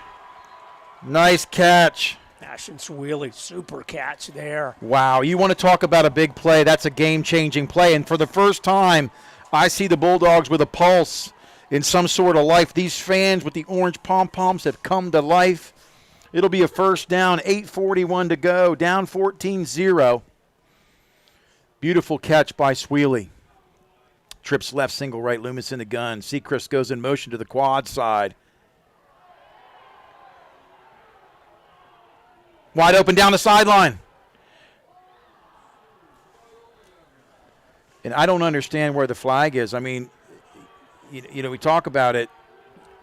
Yeah, I also don't understand where Jaron Loomis is not seeing Elijah Jordan 2 times wide open. Would have been a touchdown on either one or an opportunity for a catch. He has got to see him down the far sidelines open on those plays. They are not finding him. 2nd down and 10. Trips left. It's the option. Loomis keeps it, cuts back up the field, and there's nothing there. That just really looked stale. 8:15 to go. We're going to go to Coach Hale right now. Coach Hale, why do you think they can't see the Elijah Jordan down the sideline with the peel route? 3rd down and 10. Over the middle. Dathan Tyson sits down. He makes a man miss. He gets a dance. He's down inside the 10. 5 spins inside the 5-yard line. Yards after the catch. Unbelievable. With the hobbled ankle, he looked like he came to life. Super job there. Dathan Tyson, good throw. Jaron Loomis comes back. Big play, Bulldogs. 1st and goal from the 4. Tate Sechrist cuts back up the middle. In the end zone. Touchdown, Bulldogs. And Doug, it's been ugly. It's been often. But maybe that finally broke the ice for the Bulldog Nation tonight. 7:37 on the clock. Mark your dial. Is this the comeback for the District 4 championship? Super job there. Led on there by the catch by Dathan Tyson. Snap back, hold down, kick is up. It's boomed. It's good. Hands go vertical. The crowd incredible tonight. It's incredible tonight. The Bulldogs really have come to life. Finally, we talk about once in a while, there's no optimism. Too much happened. And we could have filled up a legal pad tonight with all the penalties and the mistakes. But you know something? If they can turn the page tonight, down 14-7, anything can happen, Doug. Super catch there by Ashton Sweely to convert. Really took it away from the defender. A good throw by Loomis, but the defender responded. Sweely takes it away, and then a really nice catch and run. with the moves by Dathan Tyson, sets up Tate Secrets with about a 4-yard run. Nice job up front by the guys, led by Mason Larson, now back in the ball game at that center position over the left side there. Dammer and Slate Secrets, Zach Myers as well. Tate Secrets goes in. So with the Brody Herr PAT, Nate, the Bulldogs have life, still down 7, but only trail 14-7, 7:37 to go here, second quarter. Yeah, it's been an incredible first half. We talk about the mistakes, but right now, Selinsgrove, they've done a lot of things. They've had two big plays. That all began to shift when they brought, the full house backfield in and established the ground a little bit, and then they went up top, but Bastian's had his way tonight. Yeah, and the biggest thing tonight is I went to Coach Hale. I want to get an offensive coordinator's perspective on what's happening because, I'm looking at certain things and I see the back end of a play, but he said, what they're doing tonight, they're taking away that first read. They're taking away the hot read, and they're covering that. So if we can get some check downs, if we can get Loomis to look beyond that tonight, which he's done all season, it's tough when you're under pressure, but we've had some receivers wide open, so anything's possible. 14-7, 7:37. Brody Herr is going to kick away from Teets. No, he kicks to him. We'll see what he does. Teets is out. Teets makes a man miss. Teets is met and tackled at the 35. But I'll tell you, Doug, he's a load to bring down. Yeah, he's very good. What's different with Tate Secrets this year, he's always had the speed. He could run away from you. But last year he was hampered by the injury. But even the year before, he did not have that physical toughness. He is very, very physical running the football, hard to bring down, whether it's in special teams, like on that kickoff return, or from the line of scrimmage as well. Pastore under center, the full house backfield with Bastian. Bastian's been the bullet on the wide outside tonight. He's been doing a lot of damage in the receiving game. Crowd going nuts here for the Dogs. 1st and 10. Handoff deep to Teets. Does Teets make a man miss? He could be gone. Teets pops to the outside. They got to drag him down. He's not going to go down with an arm tackle. And he's met, and he's still up. And there's a flag. So, I don't know, Doug. When I see the mistakes like this, I just personally want to take a timeout. I want to go to commercial because I want to cool down because this is not your typical disciplined Bulldog way. Yeah, super run there, but boy, the 15 yards at the end of it really going to add to it. So boom, boom, all of a sudden one play, Selinsgrove threatening again to extend that lead back to 2 scores. Right now, the Bulldog defense, the 5-2, doesn't have an answer to the Selinsgrove offense. No, and we talked about the damage that Teets can do on the ground, but the problem is they're either hitting him 3 yards deep or he's getting a 7-yard scamper. So he had momentum on that first carry. 1st and 10, 29-yard line, Pastore under center. They've gone to this 3-back backfield. It's been tough. Handoff to Teets. Teets bounces it, and he's met. No, but he's dragged down. He keeps going. He gets outside. He's going to pick up about 3 yards on that play. We'll see where they finally mark him out of bounds. Teets also showing you his lateral speed. Yeah, what the difference is, Nate, in those previous ball games, those would be tackles for loss, and there he turns that in from a 5-6 yard loss to a 3-yard gain. Well, what Selinsgrove's done, they've gone to this larger line and Fuller House backfield, and they're just going to say, hey, big run, and that's 44. That's Miller. Ethan Miller has like 90 tackles on this season, but offensively as a fullback, he's a load. They have him listed at 5'10", 175, but boy, he looks bigger than that. Very quick from that fullback position. 3rd and 1. Pastore's going to keep it, and he's got the first down. They're trying to strip, but just need to tackle him.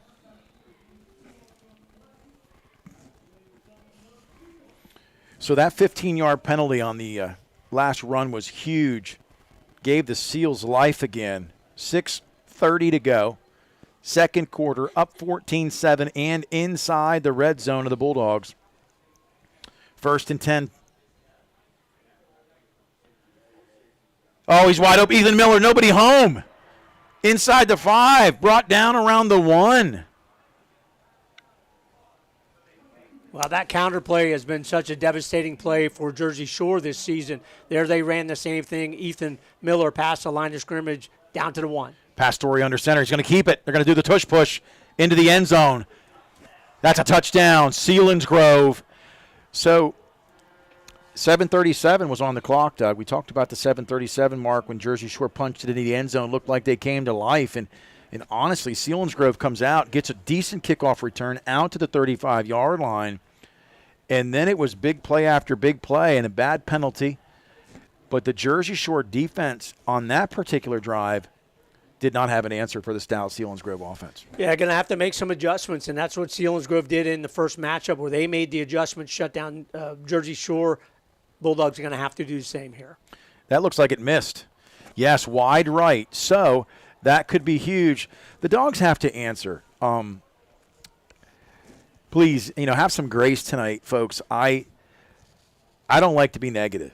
I like to be positive. Selinsgrove's done some amazing things tonight. And the fact of the matter is, what's tough when you've covered such a great team all season long, the Bulldogs, to see so many things that you're in control of go awry tonight, like the penalties and the mistakes, because I'll take physical mistakes, but the mental mistakes are the ones that bite you in the butt when it comes to giving up a first down, having a second and short, now you're second and long. A silly penalty out of bounds where you hit somebody late and you give them an extra 15 yards, tack that onto an already big carry. So Selinsgrove's come out hungry tonight. I mean, they are tired of losing. Jersey Shore has dominated this district championship. It's a 6-3 since 2013. Jersey Shore beat Shamokin at one point, but they are 6-3 against Selinsgrove. So 7-3 over the last decade.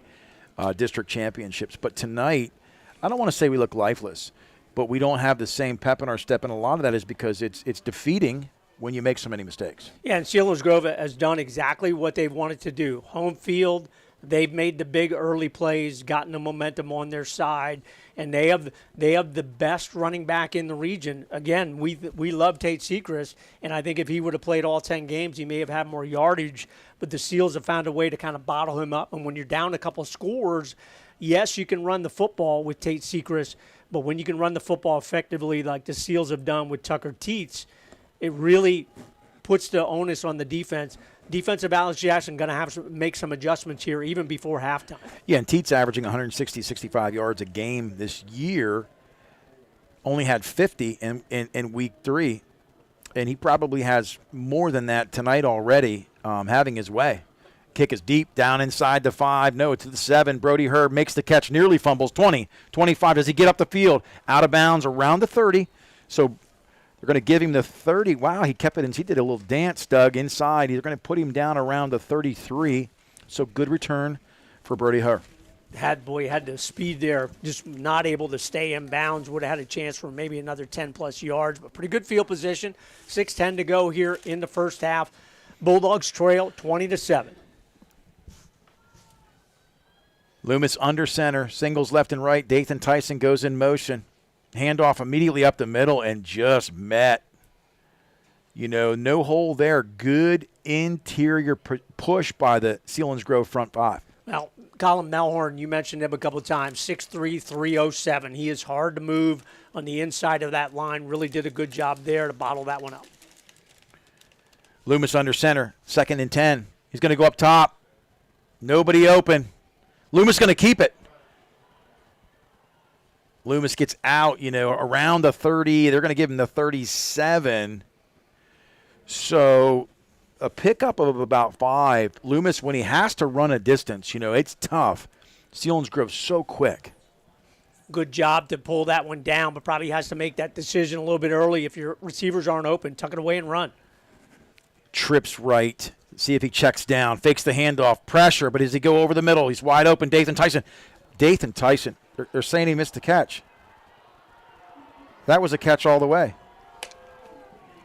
Oh, good reaction there by Dathan Tyson. I thought he had it. That's right in front of us. But the official came in right away and signaled the incompletion. Said that football touched the ground. Dathan Tyson did not agree with him. So a pretty decent throw there. Good reaction. But, boy, that's a tough non-conversion there. Brody Herb going to have to come in and punt this one away again. Yeah, that's tough because it was backside, and it's honestly one of those. If you make that call premeditated, you're thinking there's no way he catches it. But Tyson did an amazing job of sitting down. That kick is up. It's going to fall short. Does it roll out?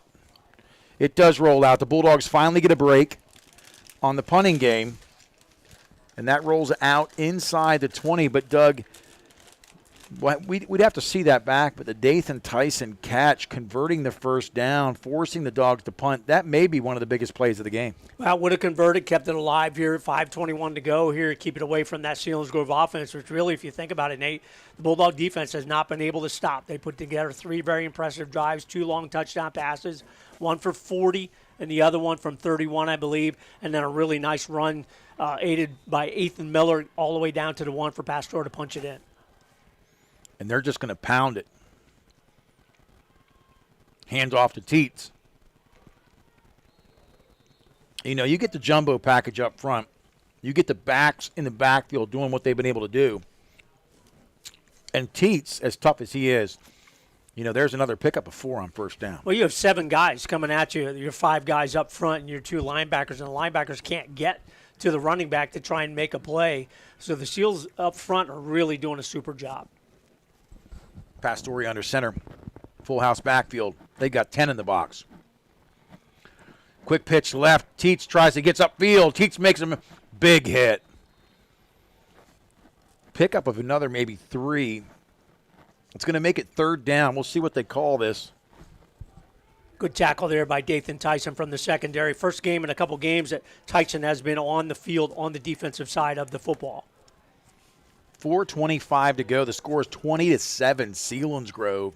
Third down. They're going to call it 4. They're going to go up top. Bastian sits down. They're going to throw the screen out. The flip pass out. Good block by Bastian. It's going to be a first down. And that's a smart play. And all that is just a little leak out route to Teets. Bastian shielded the block and nobody home. Well, it's hard because it's the same play that the Bulldogs run with Peyton Samar and Elijah Jordan, and you can't catch Teets on that flare out of the backfield. He's just too quick. Teets getting some college looks from the Pennsylvania State Athletic Conference. He's got some great wheels and a great future. Handoff Teets, right side. He's met immediately. Good tackle. Initial hit. I believe that was Sweely coming up. Secrets was there too. Tate Secrets led the way, but a really good support there by Ashton Swilly from the secondary to put Teets down. First time we've really seen him stop on first down, Nate, 2nd and 10. So 2nd and 10, and really, you know, Selinsgrove doing a nice job of kind of milking the clock a little bit. They haven't been super in a hurry tonight, keeping the Bulldogs' fast-paced offense off the field. Pastore under center, 2nd and 10. Hands off to Teets. Teets bounces it, cuts it back up the middle. Nobody's tackling. Teets going to have another first down. Yeah, he's winning that battle. You had a chance to bring him down at about the 35-yard line. He broke free for almost 7 more yards on that play to turn what really should have been a 3rd and about 4 or 5 into another first down. Tucker Teets, thus far in the ball game, he is the difference. Well, he is the difference, and the Bulldogs are not wrapping up. He's a great back, but they've got to make tackles and go low. Full house backfield, 1st and 10. Pop up the middle, Ethan Miller. He's dragging people too. 8 yards on that carry, Doug. Yeah, right now the Seals guys up front are doing a super job, but the backs really have been the difference. They are determined, like we've seen all season long from the Bulldog side. Now you're seeing it from the Selinsgrove side, and they are turning those short gains into big gains on first down. Yeah, you're seeing a certain level of urgency on Selinsgrove. Pastore under center. Miller again up the middle. Beatty there. Look at Beatty. That's a nice stop on 2nd and short, but it puts him in 3rd and about a yard. That's a generous spot. Beatty had him about a yard deep. They gave him a yard. Owen Vandruff in at the nose guard position, giving Caden Walker a little blow there, trying to get a little bit more size up front for the Bulldogs. Looking to get 1 yard here. Selinsgrove, Pastore up the middle. Pastore, I don't believe he got it. Well, if they mark it where he ended, he didn't get it. That's officials coming in right at the line of scrimmage. If you mark it there, that's going to be a first down. That's two in a row. You know, that's 2 in a row again, where a half a yard is a big deal. Like you said, Doug, they marked it where he ended, but half of that, I believe, was on the roll. I don't think it changes the decision. I think Selinsgrove would go for it on 4th down. You really need a couple inches if they don't get it here. They've proven that they can move the football on the ground, inside or outside. So if this comes up a little short, I think the Seals offense stays on the field. 6 inches. I mean, you're up 2 scores. So you give up a little bit of field position, obviously, but their defense has proven that they can stop the Bulldogs thus far in the ballgame. You're right, and the fact of the matter is, Jersey Shore does have one nice scoring drive, but if you had to ask me what our identity's been tonight offensively, it's been a struggle. Selinsgrove doing a lot of things well tonight. Why are they measuring again? Well, measured it to exactly where they wanted to put that down on the hash mark. He didn't move it. Gotcha. So it is 4th down and inches. Pastore likely to get the major tush push. The fullbacks up front saying, let's go. Bulldogs big down here. Well, I tell you what, if they mark that where he ended up, he does not get it. But this official's coming in, and if he marks it where those feet are, that's a first down. Yeah, that'll be a first down, and there's no need to measure it. He needed to get to the middle of that white line in between the red stripes for Selinsgrove. They cross over a game of inches. That's a pickup of 10 inches, and all they needed was 6. Well, what you're going to see now, Selinsgrove's going to stretch the field. They're going to go to either Hicks, Sassaman, or Bastion on one of these plays coming up here to try and put a score right before the half. Absolutely, and Sassaman like 300 yards through the air this year, too, receiving. Number 6, hands off to Teets. Teets makes a man miss.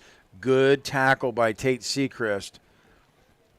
Went low, and even though Sechrist went low, you see the explosiveness of Teets picking up 4 or 5 yards on first down. Well, that's a super move in the hole by Tucker Teets. You can tell just on that move how good of a running back he really is.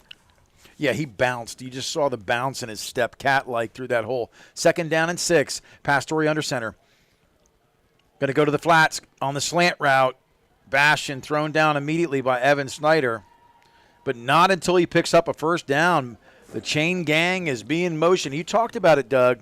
That first down stops the clock. 55.3 to go second quarter. Selinsgrove would like to put a few more points on the board. Well, they can in their minds put the ball game away right here. If you go up 28 or 27-7, basically up 20 points with their defense, they think we're going to win this ball game. So they're going to take some shots here, and that's super tough because you've gone deep twice to Bastion over the top, and you have to give him that slant or he's going to make a second move and go right past you. So that was a good play there by Evan Snyder, even though he got the first down. Yeah, absolutely. It's if there were a tale of two cities of this first half. First of all, it's been Selinsgrove honestly doing a lot of things well. They've been the more disciplined team. They've been less penalized. And they've had a little bit more, I would say, hunger and a little more gas in the tank. Jersey Shore, hyper penalized. A lot of penalties at inopportune times, and of course the turnover down at the 5-yard line initially, where they could have come up early with the first touchdown. So give credit to Selinsgrove. Jersey Shore looking to stop the Seals here, down 20-7. Ball on the 39-yard line, 1st and 10. Pastore this time in the gun. He's going to go up top. Going to go deep. Bastion trying to get position. Evan Snyder. Bastion makes the catch. Touchdown. And I'm telling you, Doug, we talked about having the game of his life, and he is. And that ball was not thrown that well. Evan Snyder's in position, but Gavin Bastion says that I'm telling you, I'm 6'2", and I've got the strength to run vertical with you and make the adjustment. So tonight, Pastore and Bastion just in a league of their own, on for the PAT. The kick is up. The kick is good. And you talked about it, Doug. When you go up 3 scores, it sort of seals the deal. It's not over. There's a whole other half of football. But Selinsgrove also receives in the second half. So the Bulldogs right now just completely, in a sense, the air has been let out of the balloon. Yeah, there's nothing you can say, Nate. That was an unbelievable play by a really, really good receiver. You could not ask for better coverage there by Evan Snyder. He's going up to make the interception in his mind on that play, and Gavin Bastion just put his hands in and said, I'm taking that ball away from you of the defender, and rips it away for the touchdown, 39 yards for the play. We have not seen that type of play by a receiver or an athlete against Jersey Shore in the past 5 or 6 years. Even in the state playoffs, Allentown Central Catholic, Aliquippa, those type of plays, and that play in particular by Gavin Bastion, truly outstanding. And a decent throw by Mike Pastore, but that could have easily been an interception for Evan Snyder. Yeah, for sure. And we talk about this. One of the keys defensively for us tonight, I knew that we would do a decent job of stopping Teets. Defensively, we've not tackled well. And it's been 3 big plays to Bastian. So when you look at Bastian's receptions tonight and his yards from scrimmage, they're monstrous. So, again, we give credit where credit is due. If you're a Selinsgrove Seal tonight, man, you're elated. If you're a Jersey Shore Bulldog, you're asking yourself the question, what's going on? Dogs can score often and score quick, 48.2 to go, down 27-7. Kicking off once again, Carter Young, averaging 57 yards a kickoff, meaning that he gets each boot down inside the 5. We'll see if he just squibs this one to limit the potential gain. He doesn't. He kicks it deep. It's Brody Herr at the 6. 15, 20, 25. Does Brody Herr bounce it? Brody Herr does get out to the 30, so a good return. Last 2 returns for Jersey Shore were positive. 42 seconds, Doug. They need a miracle. Well, when you look at the first half as a totality, even though Tucker Teach has run the football pretty well, he's not scored. They've kind of contained him a little bit, but the difference has been Pastore to Gavin Bastian, 41 yards, 31 yards, 40 yards, 31 yards, and their 39 yards, all for scores. That's why they're up 3 scores. Twin packages. Loomis is going to go up top to the Twins. He sees Tate Sechrist. Tate Sechrist wide open over the middle. Unfortunately, slightly errant throw from Loomis, but that doesn't hurt. It's 38 seconds to go. First, it'll be 2nd down and 10. They're at the 30. A little different pattern there with Tate Sechrist, and boy, if you're Loomis, you have to put that one on the mark. Twins left and right, pass to the flats. Dathan Tyson inside out, makes a break, gets out around. The clock's still moving. He did not get out of bounds. That hurts. 6 to 7 yard pickup. Dogs do call a timeout. Gravish going to take a second with 27.9 to go here. We've talked about, what's tough, if you're a fan of the Jersey Shore Bulldogs, just how well they played this year. They've persevered. They've been resilient through challenging times, a very emotional season, obviously. But, I don't want to say that, there are no excuses, because the one thing I would say is the penalties, we talk about physical mistakes. If you're a middle infielder and, every now and then you boot a ball and you have an error, you make a mistake. But tonight it's been a lot of penalties. So we'll see with 27.9 to go if they can do something. They've got a couple gadget plays, but really right now Selinsgrove's defense in the kind of the home run package as far as the prevent. Yeah, and they've taken some of their bigger guys off the line. Now Melchor comes back in on this play, but you look at Selinsgrove, they're really outsized up front. They're relying on their speed and quickness to put pressure on the Bulldog offense. 5 receivers. Loomis going to go over the middle. He's got a man at Sechrist. Sechrist makes the catch. Big catch. Sechrist so the clock is stopped with 20.4. They're going to move the chains. They will not start it till the chain cruise is set. The Dogs need to get to the line. Great pitch and catch from Loomis to Sechrist. Trips left. They're going to go out to the outside. He's got to get out of bounds. Elijah Jordan doesn't get out of bounds, so they'll call a timeout.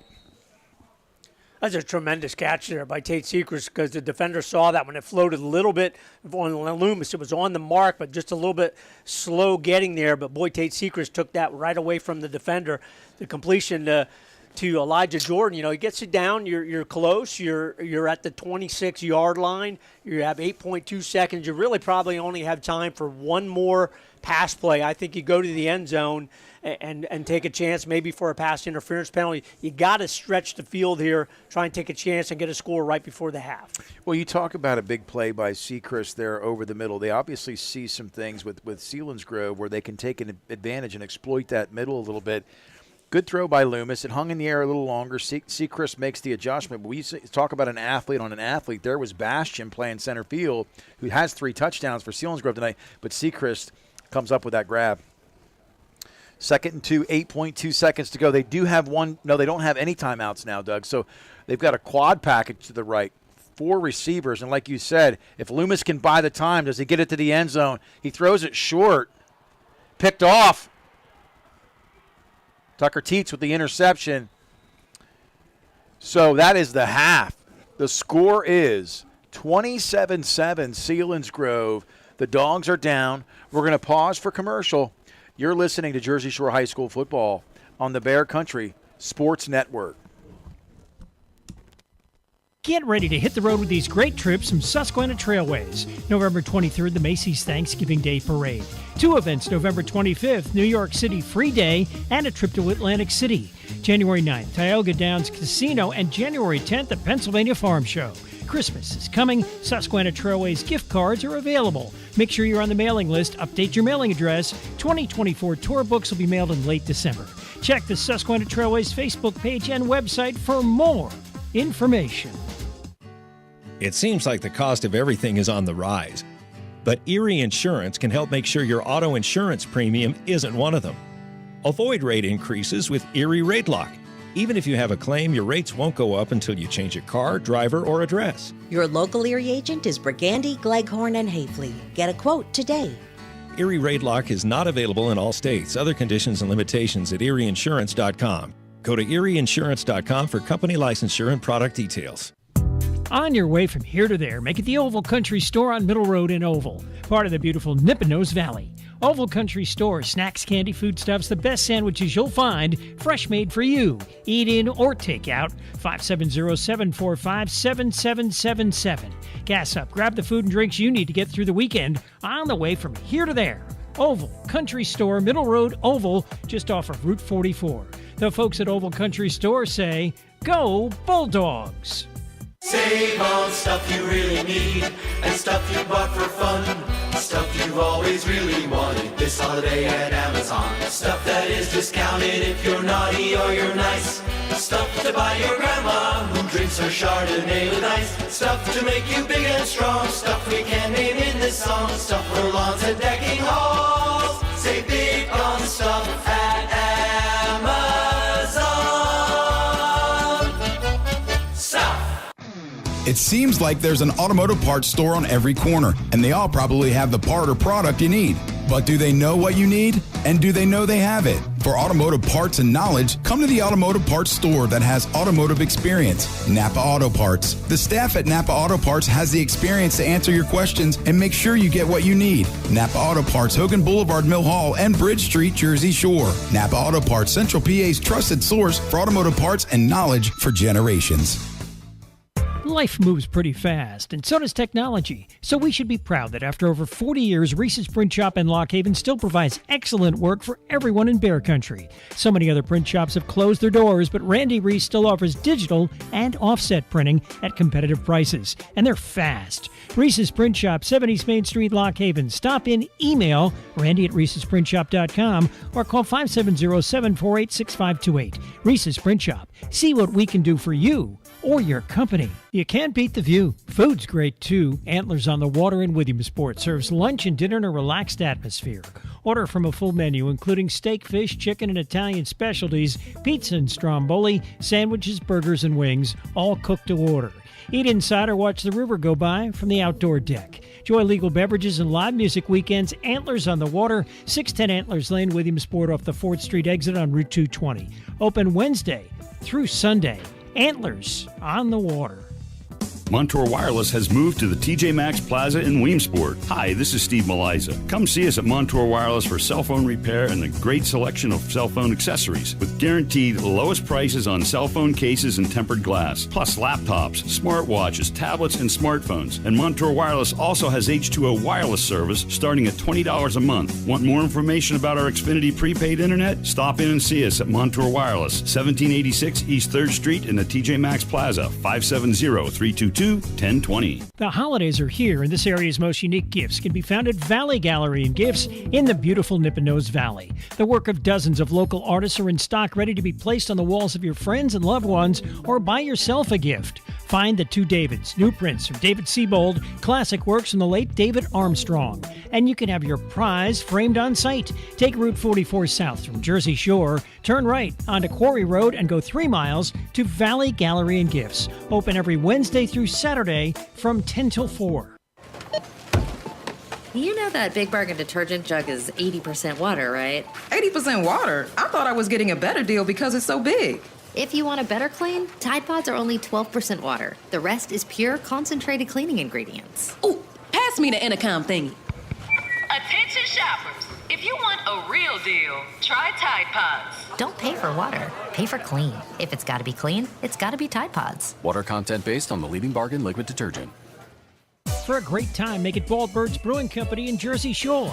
Enjoy 24 different beers in the family-friendly tap room where pets are welcome too, and a full selection of local spirits, wines, and specialty cocktails. Don't miss our weekly family game night and trivia night. Bald Bird's Brewing Company offers event space for meetings, weddings, and private and semi-private party spaces. Open Wednesday through Sunday. Bald Bird's Brewing Company, Schaefer Lane, Jersey Shore. Online at baldbirdsbrewing.com.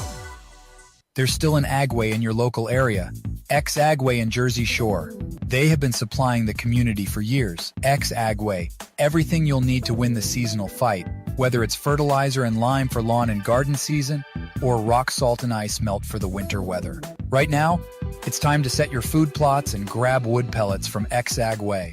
112 Harris Street, Jersey Shore, X-Agway, local people taking care of local people.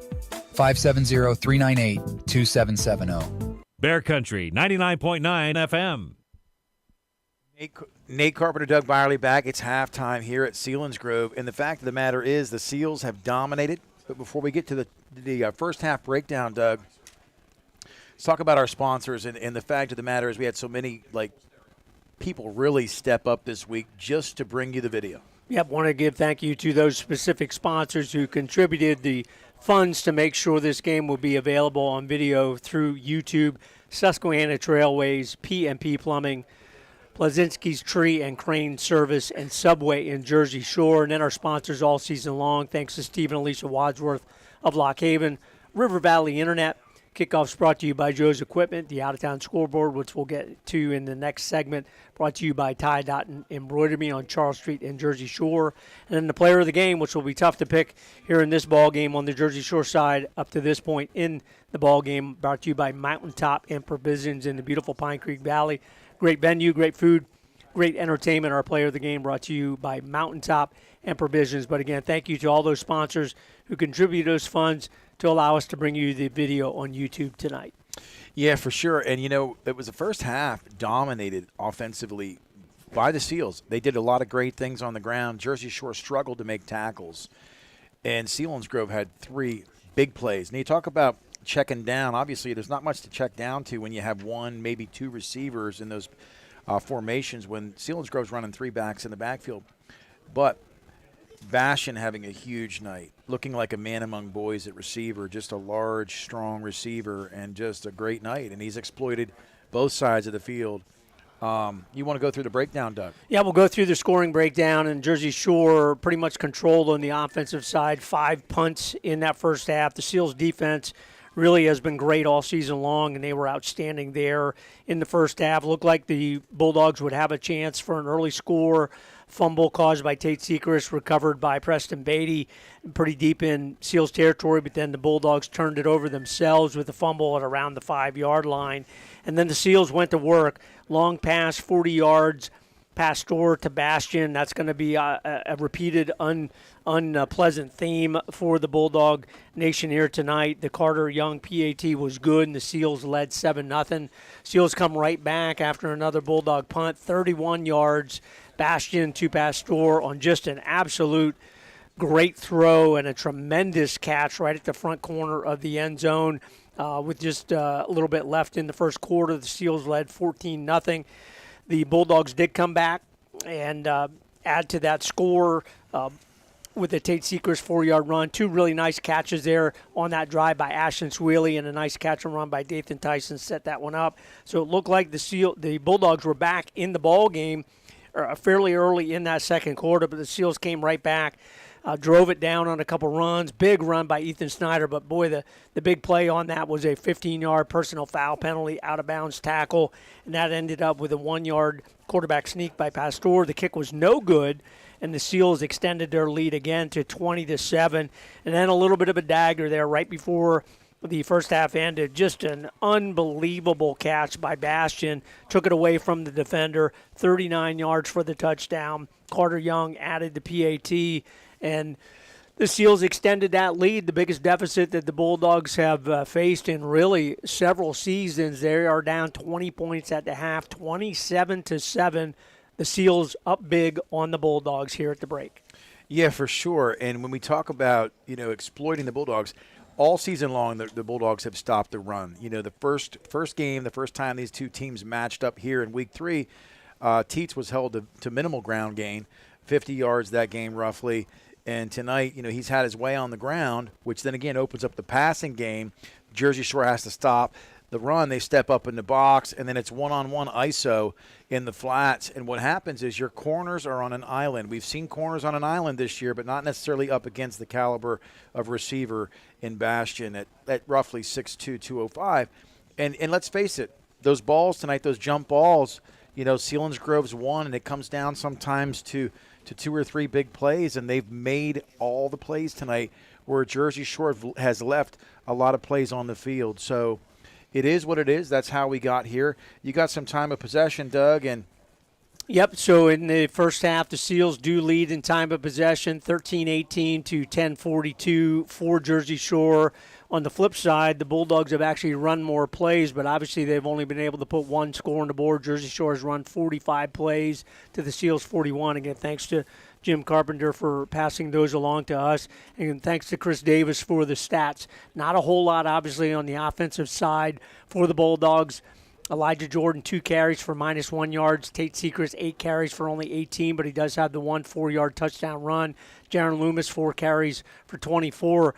So, Nate, just that alone will tell you that something's not right with the Bulldog offense when your quarterback, who doesn't run the football a whole lot, leads the way, and he only leads the way with 24 yards. Through the air, Jaron Loomis, not bad. He does have the 1 interception there at the end of the half, which was of no consequence, but 12 for 27, 137 yards. Dathan Tyson leads the way with 4 catches. Really nice catch and run of 24 yards to set up the only score for the Bulldogs. The other catches were by Tate Secrets for 26. Ashton Swilly with that real nice catch on that same drive for 25 yards. And Elijah Jordan also has 4 catches in that first half. But the Seals defense has really kind of led the way against the Bulldog offense. On the defensive side, Bo Secrets has had a nice half. He has 7 tackles, 1 tackle for loss. Brody Herr as well, 3 tackles, 1 tackle for loss. Tate Secrets, 4 tackles, 2 tackles for loss. And then Slate Secrets, 3 tackles, 1 tackle for loss. But the Seals have done a great job of limiting those tackles for loss, what you talked about a minute ago. Tucker Teets has been effective, and then Ethan Miller has been very effective from that full back position for the Seals.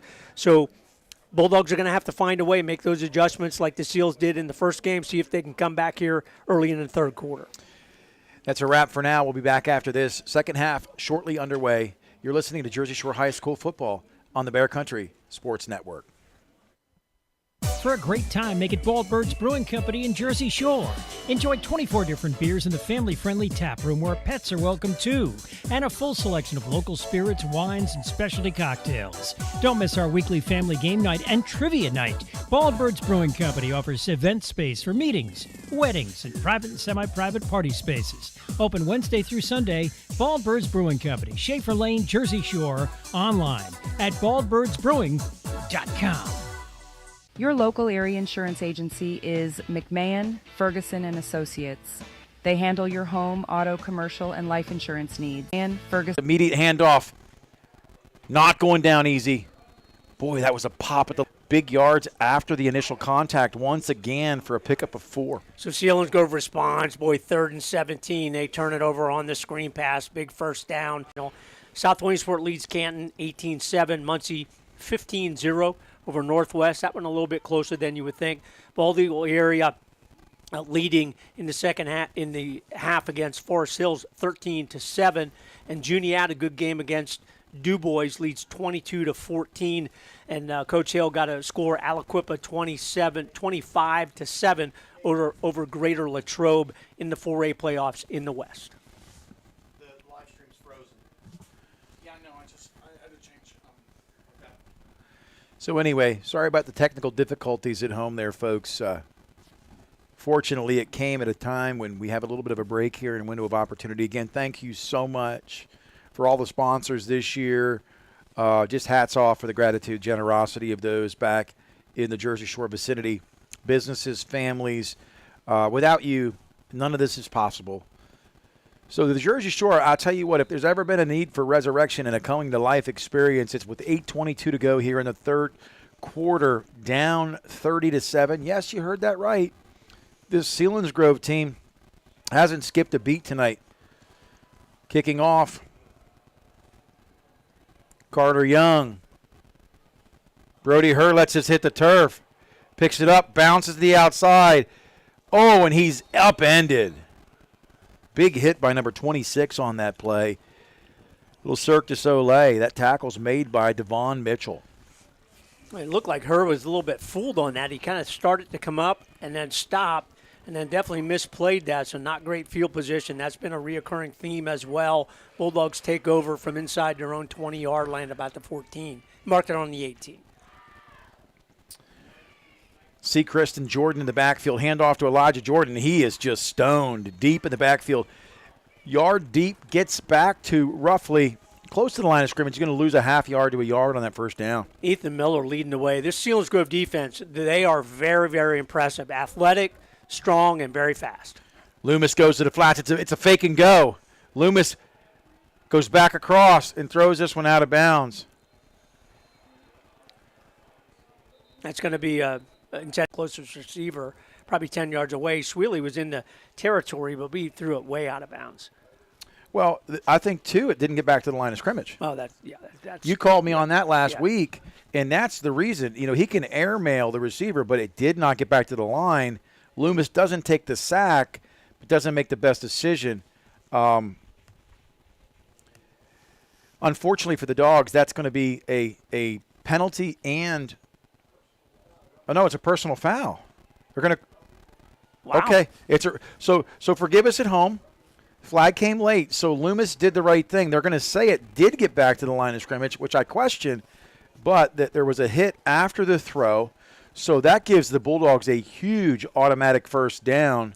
It all came out in the wash, Doug. Yeah, apologies to Jaron Loomis here. We were a little critical, but, boy, I thought that was certainly a grounding penalty, but they'll take the personal foul, first down, Bulldogs.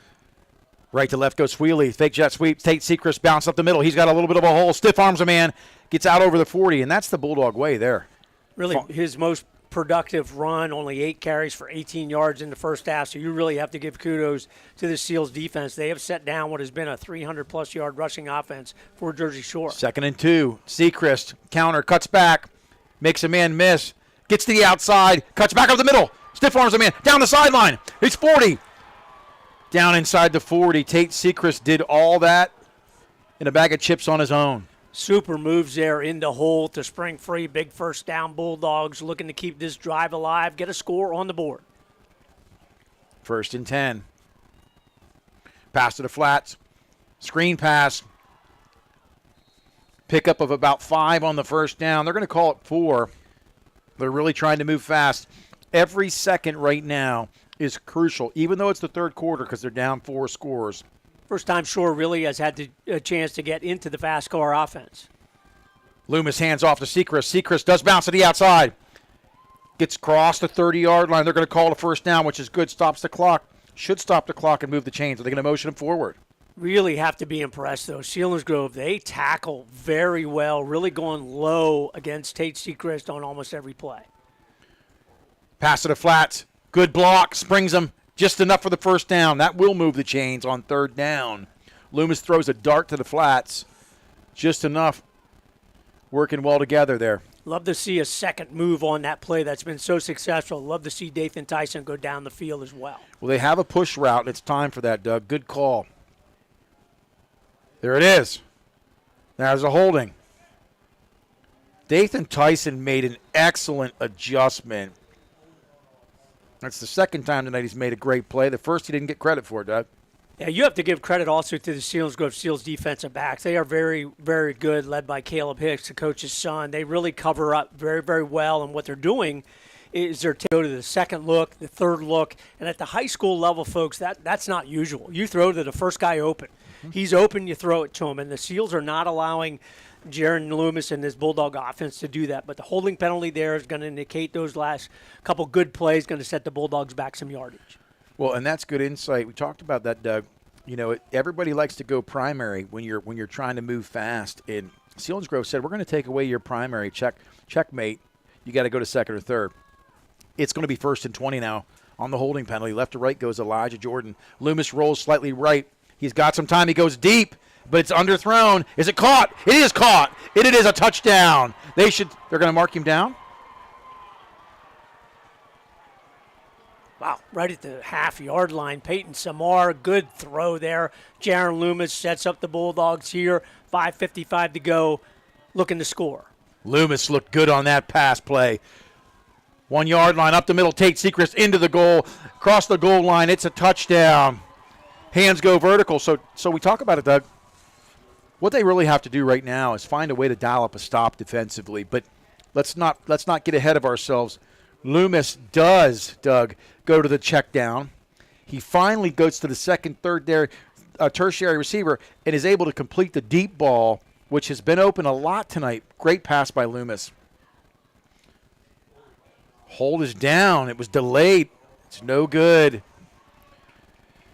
So the score now reads 30-13 on the missed PAT. Something was wrong there between snap to hold. Brody Herr not quite able to get that inside that left upright. But there's still 5:46 to go. We talked about the momentum here, shifting slightly back in the Bulldogs' favor. But defensively, they really have struggled to have an answer for this Selinsgrove offense, and we'll see if they can here midway through this third quarter. 5:46 to go here, so good response for the Bulldogs, even with the missed PATs. Still puts you back in the ball game a little bit. Need a defensive stop, as you talked about, Nate. Would love to have a turnover. Selinsgrove, other than that first turnover of the ball game, which didn't cost them, the Bulldogs could get a turnover, force a turnover, maybe get a little short field, kind of get it in there. That would kind of, condense that lead a little bit, maybe put a little pressure on Selinsgrove. What's been impressive, Selinsgrove's been able to operate from the lead, do whatever they've wanted to do. They've kind of dictated the play in this ball game, and that has not been the case during the past 5 seasons when the Bulldogs have been able to win the championship. You're right, and when that happens a lot of times, the team morale as a whole, it's difficult to keep that morale up. The Bulldogs have got to find a way to dial things up defensively, stymie the run, and limit the big play passing. And if they can wrap up and tackle and get the football back, we've seen them score all season in bunches with little time to do so. So hats off to Loomis, able to go deep there. I really thought he was initially across the plane, but neat touchdown at the half-yard line. And that was the reception for the touchdown? Peyton Samar. Okay. Loomis to Samar to the 1. Yep. And then Tate Secrest, I believe, took it in on the next run. I got confused there. I needed some clarification between him and Dathan Tyson. Kick is short. Does it bounce? Teets on the return. He's going to bounce to 25-20, and he is speedy, but he's going to go out of bounds. There's the big penalty. Big penalty. And I'll tell you what, that's the penalty the Bulldogs needed right now to push Selinsgrove back, because we want to talk, too, about the battle of field position tonight. That's been Selinsgrove's favor all night long. Yeah, 2 things that have been on the Bulldogs' side, not only this season but in the past couple of years when they've really run the table during the regular season, is field positions, turnovers, that sort of thing. And here, this penalty does push the Seals deeper back, and they've had great field position really between the 40 and 50-yard line on almost every drive. So here, you get that penalty on the kick return. You're going to take it, set them back inside their own 20-yard line. You know, what's been challenging for the Dogs tonight defensively is when they bring in 2 tight ends, have a single receiver, maybe a second receiver, like they are right now, and they've gone to, well, now they're in pro, so there's only 2 backs with Pastore under center, so they've gotten away from the full house backfield. It'll be 1st and 10 on the 13. Dogs dialing it up. Hand off to Teets, second back, nobody home. He's gone. Track meet. 50, 40, 30. 20, 10, touchdown, Selinsgrove. And I'll tell you, the burst was incredible. And that's Elijah Jordan, who isn't slow by any means at safety, but he had to go from what was really a standstill position. And once I said gone, you could just see it. Explosive. Yeah, that's what he does. And we saw that in the first matchup when the Seals came back. Gavin Bastian went very quickly for a touchdown, about 30 yards. There, when you get through the line, if you have everybody up, you don't get them, they're going to go. Tucker Teets all the way, 87 yards, touchdown, turns it right around. Snap is back, hold is down, kick is up, kick is through, kick is good. 5:27, and we talked about this. We talked about the kick return, the penalty, the poor field position, and boom, just that quick, Selinsgrove comes out and just says, hey, stop us. And the Bulldogs really had no answer defensively. I think the thing that concerns me about that play is the Bulldogs, that wasn't the full house backfield. That was the pro-I formation. And that was a big hole. That was a big hole, Doug. And I don't know whether we stunted or blitzed. I'd have to watch the film back. And we had a couple guys out of position. But once Teets hit that at full speed, it was history. Very impressive. That's all you can really say sometimes, and we've said this numerous times. Sometimes you just have to give credit to your opponent when they make the plays. In the first half, it was Gavin Bastian, 3 tremendous plays. There, Tucker Teets on a sprint, 87 yards. Really kind of takes all the momentum away after a nice responding drive by the Bulldogs to get a little bit closer on that play. But there, 87 yards. Seals come right back. Carter adds the PAT, extend the lead 37-13. Seals go very impressive thus far by the Seals. What's really been impressive, they have a good game plan, but their players on the field have really done everything right in this ball game, and they have come prepared, and they have delivered thus far in the ball game. Well, the other thing that they've done, you talk about everything right, it starts with the line of scrimmage. And I think if you were to break the film down, let's take away the intangibles, take away the penalties, take away, the turnovers, take away the missed opportunities and the sequencing of plays that are maybe bad because you would have had a first down, you did get a penalty, and just look at the basics and fundamentals of football. Selinsgrove has dominated in the trenches tonight. Kickoff from Young. This one's deep again. It's actually short. That's Sechrist. Sechrist is going to take it. Down the sideline. Stiff arms a man. Sechrist going to cut back. He says, I'm not going down. Throws another man down. Did you see that stiff arm, Doug? That was impressive. Out across the 45, inside the 45. But he literally said, I'm not going down. There will be carnage and wreckage after this play. Super return there by Tate Seeker. Is going to take a play off after that last play. Brody Herr going to replace him in the backfield. Bulldogs need to respond one more time. Trips left, single right, Loomis in the gun. Elijah Jordan going to do Loomis is going to keep it. Loomis cuts back and goes down. I'll tell you, fortunately, the legs got bent back up under him. He's okay.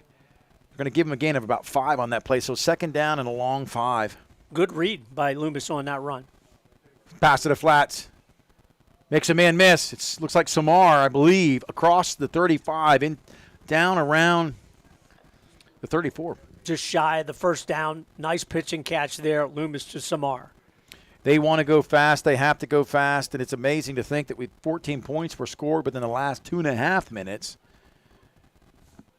Loomis in the shotgun. Twins right and left. Hand off to Elijah Jordan up the middle. Reaches the football out. Boy, I thought he fumbled, but he reached out, did get the first down. So a big pickup. They're moving the chains. Clock's momentarily stopped with 4:29 to go. Again, scoreboard 37-13 Selinsgrove.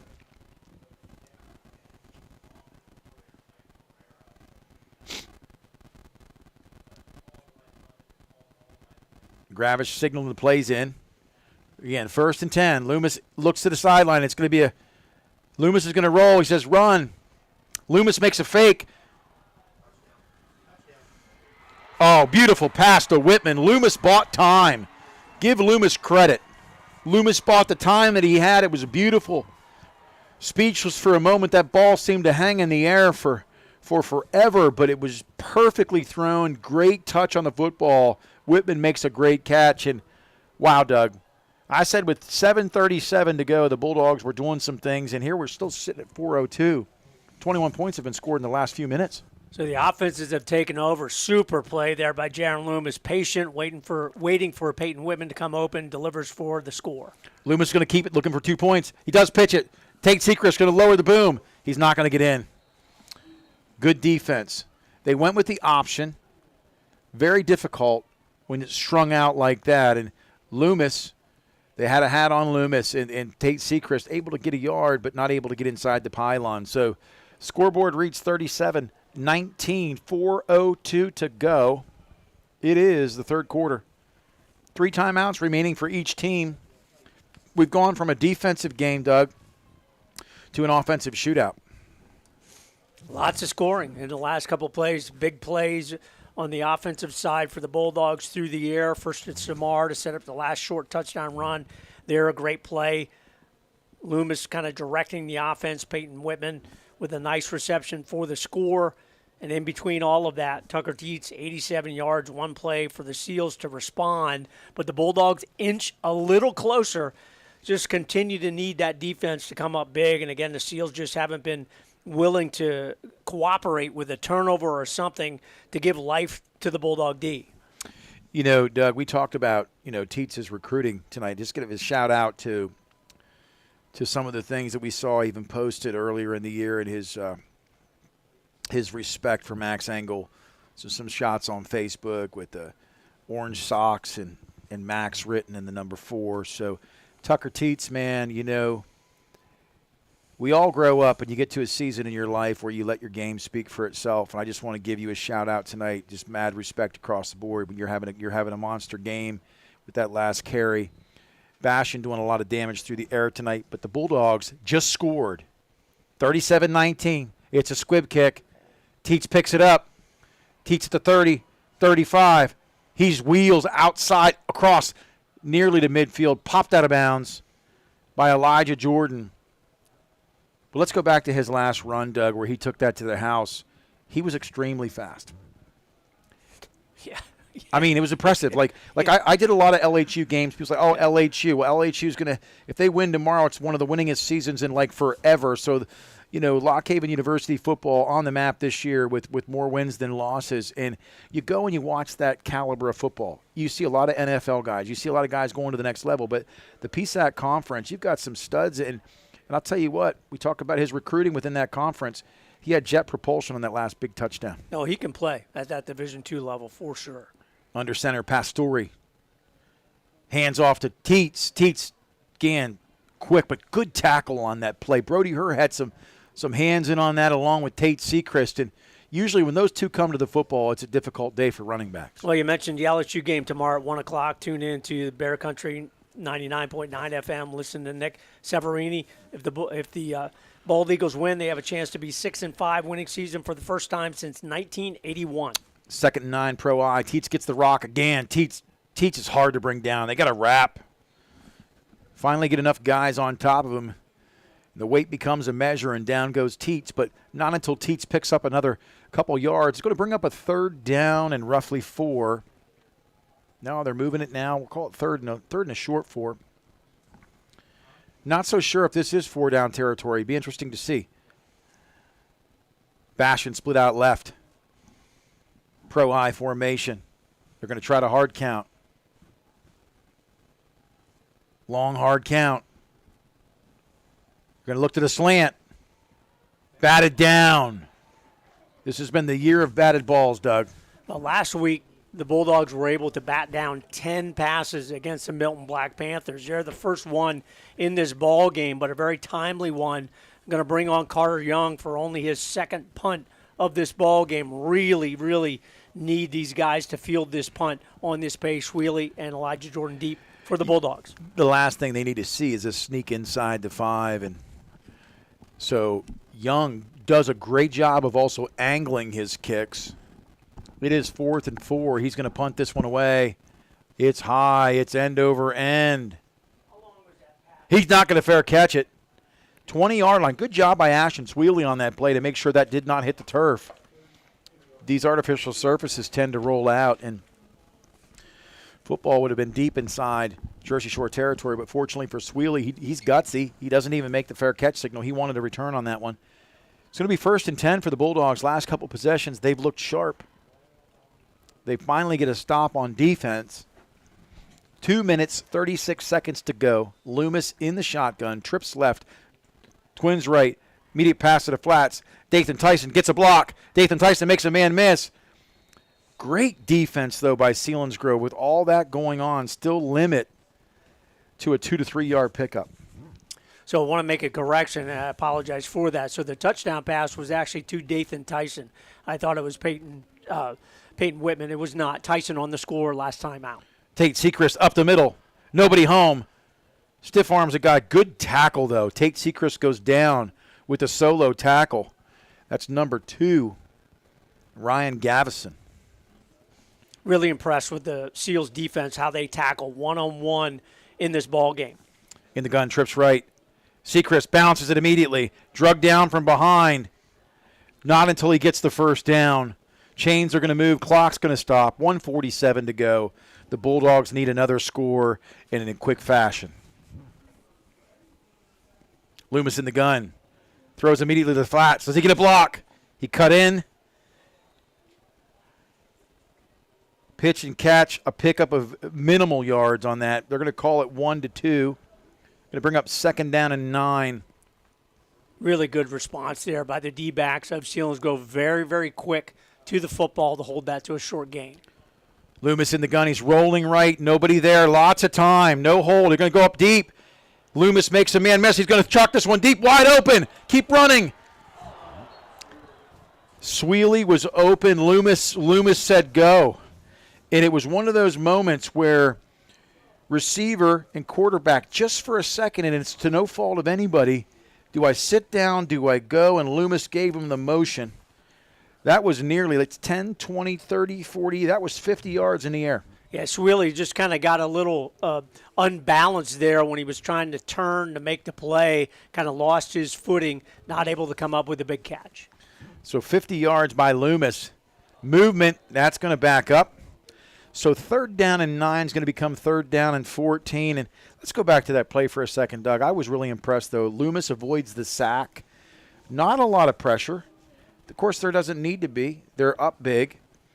Sweely does get separation, but just over the outstretched hands. That could have been a huge play. Well, Sweely was open early at around the 50. Would have been a first down, but Loomis waved him deep and had him open even more, but not able to connect. Loomis over the middle. Another man open. It's Whitman. Whitman makes the adjustment, drops the football. So what's tough about that is as the ball got closer, it was slightly underthrown. Whitman was wide open. Similar pass over the middle. And when the ball finally got there, he was kind of shielded by the defensive back and difficult to see. But what really looked like a potential scoring drive is going to result in a punt. Yeah, Seals go very fortunate there. Tucker Teets was really out of position, but he really did shield Peyton Whitman from having a chance to see where that ball was. Actually, number 2, Gaveston got in the way there, forced that incompletion. Brody Hurt on to punt. Snap is back. Good snap. The kick is very short. Will it roll out? And it does roll out. Excellent kick. Oh, Teets picks it up. Teets gets out of bounds, and they hold up. So Teets, it's the little things, Doug. And that's a big play by Teets because he's like, hey, I'll take 10 yards. And the rollout, he stops that potential rollout. So instead of having very poor field position, has decent field position here. There's 55 seconds to go in the 3rd quarter. That last drive by the Bulldogs looked promising. Unfortunately, it comes up short. Still looking for a big defensive play here. Turnover on this set of downs. Bulldog defense has really kind of been outplayed tonight, start to finish in this one. They're looking to make something happen here. Teets, the deep back. Singles right and left. Hicks and Bastion. Pastore under center. Teets gets the rock. Met immediately, but not tackled. Don't wrap up. Finally, they do wrap up. Tackle made by 56. That's Slate Sechrist. Selinsgrove's going to, I'm sure, do a good job of here kind of milking the clock a little bit. They've got the lead. They know they've controlled the pace of the ball game.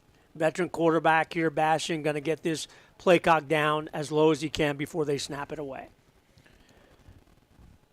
2nd down and 4. They are on their 46-yard line. 3rd quarter coming to an end. Handoff immediately up the middle. That's Miller, number 44. And wow, he's quick. Hit that hole quick. Gets the first down. They're motioning the chains. The clock will stop, and they'll probably let this run out as we head towards the 4th quarter. Yep, going to be the last play of the third quarter. Seals and Bulldogs trade some scores there, but the Seals lead big, 37-19. End of the third quarter here in the District 4-4A final. You're listening to WQBR, Jersey Shore Bulldog High School football on the Bear Country Sports Network. 40 years serving the Jersey Shore area community. All Round Tire, your hometown service and tire sales center. Family owned and operated, All Round Tire features Cooper, many other tire brands, including Michelin and Firestone. Make us your first choice not only for passenger, light truck, farm, and ag tires, but also for service, brakes, exhaust belts, and hoses. And we offer the only vulcanized flat repairs in the area. PA State Inspection 2, open weekdays 8 till 5, Saturday till noon. All Round Tire, Cement Hollow Road, Jersey Shore. WQBR 99.9 FM. Want to give thanks to our main sponsors for tonight's broadcast, Susquehanna Trail Rays, PMP Plumbing, Paczynski's Tree and Crane Service, and Subway in Jersey Shore for contributing the funds to bring you the video broadcast on YouTube, and then Wadsworth Family, River Valley Internet, Joe's Equipment, Tie Dot and Embroidery, and our player of the game coming up here at the end of the quarter, Mountaintop and Provisions. Seals lead 37-19 and have the football 1st and 10 at the Bulldog 49-yard line as this fourth quarter gets underway.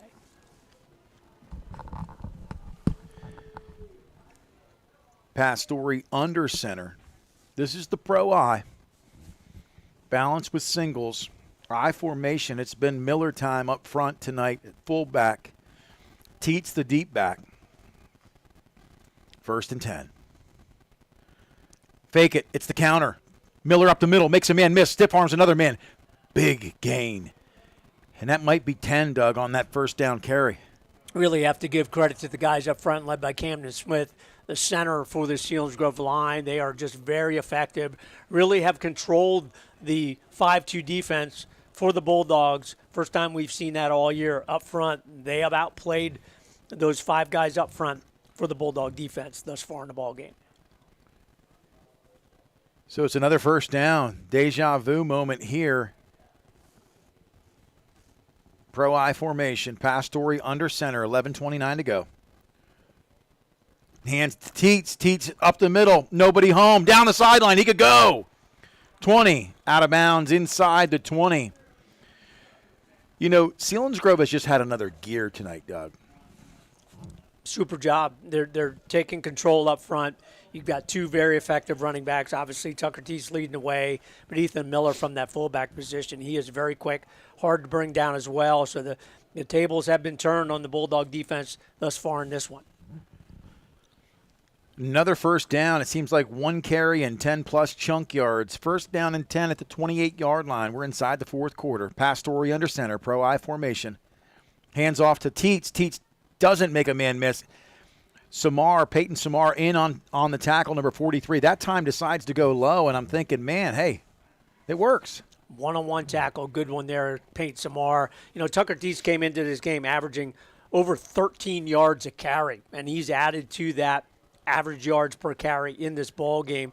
He's been the best back we've seen in the last couple of years, and he's really proven it here tonight, but a good tackle on that play. Absolutely. Great job, Peyton Samar. Proud of you, son. Been instrumental with the team unity through the Max Engel loss and just really close.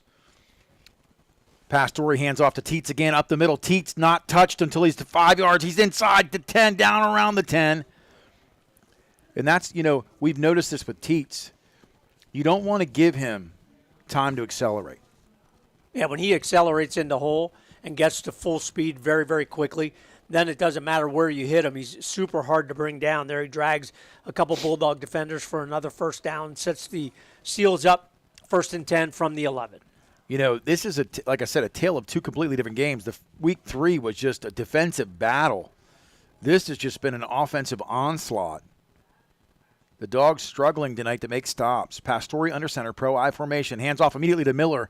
Miller's met, but Miller's spinning. Good tackle on the play. We'll see who the initial tackler was. Is that Samar again? Yeah, Dathan Tyson, Slate Sechrist on that tackle for the Bulldog defense. Nice double team there to bring him down at the line of scrimmage. Yeah, great tackle by Dathan Tyson. I saw the 3 and thought it might have been 43, but it was 23. And actually Preston Beatty on that tackle with Tyson. You know, Preston Beatty, great game last week with the 3 knockdowns, the forced fumble, the sack. He had a huge night against Milton. And, again, stepped up tonight and even filled a void at center to start the game. So it's 37-19, second down and 10 at the 11-yard line. Pastore under center. Quick pitch left.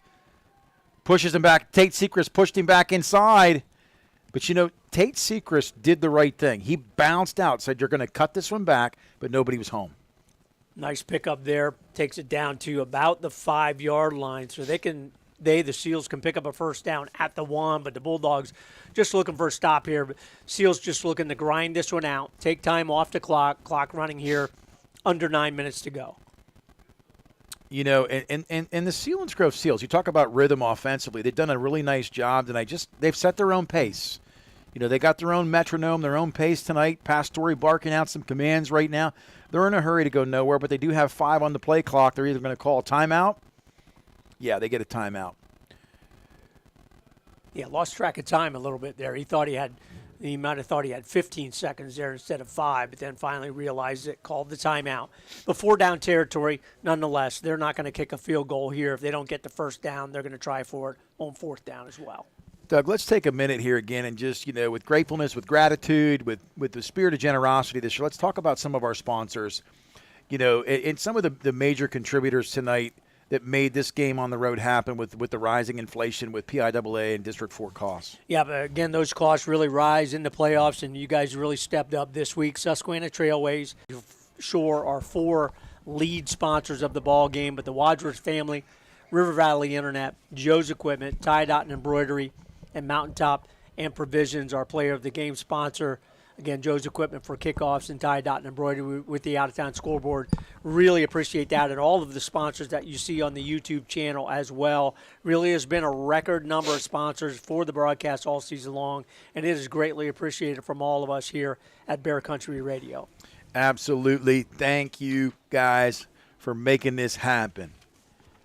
It's still not over. 8:34 to go. 37-19. Can the Dogs get a stop? Pastore down with the Selinsgrove offense around the 5. They're going to hand. No, it's a rollout, fake rollout. Beautiful design play. And that's the guy we talked about had to be accounted for tonight. That's Andrew Sassaman. When you run the football so successfully for the defense, you have to pay attention to not only Tucker Teese, but Ethan Miller. And your veteran quarterback rolls out. Sassaman, his first really target of the ball game. 5 yards on that play, wide open. Good delivery by Pastore. So at the 8:30 mark, the Seals add to the lead. First time, and as long as I can remember, that the Bulldog defense has given up 40+. Just excellent play calling. Beautiful kick off Snyder's boot. That nearly leaves the stadium. So with 8:30 to go, that score reads 43. Yes, you've heard it. You've heard it right. Now it's 44-19. But back to what you were commenting upon, Doug. This defense has been so stout, so good, so solid for so many years.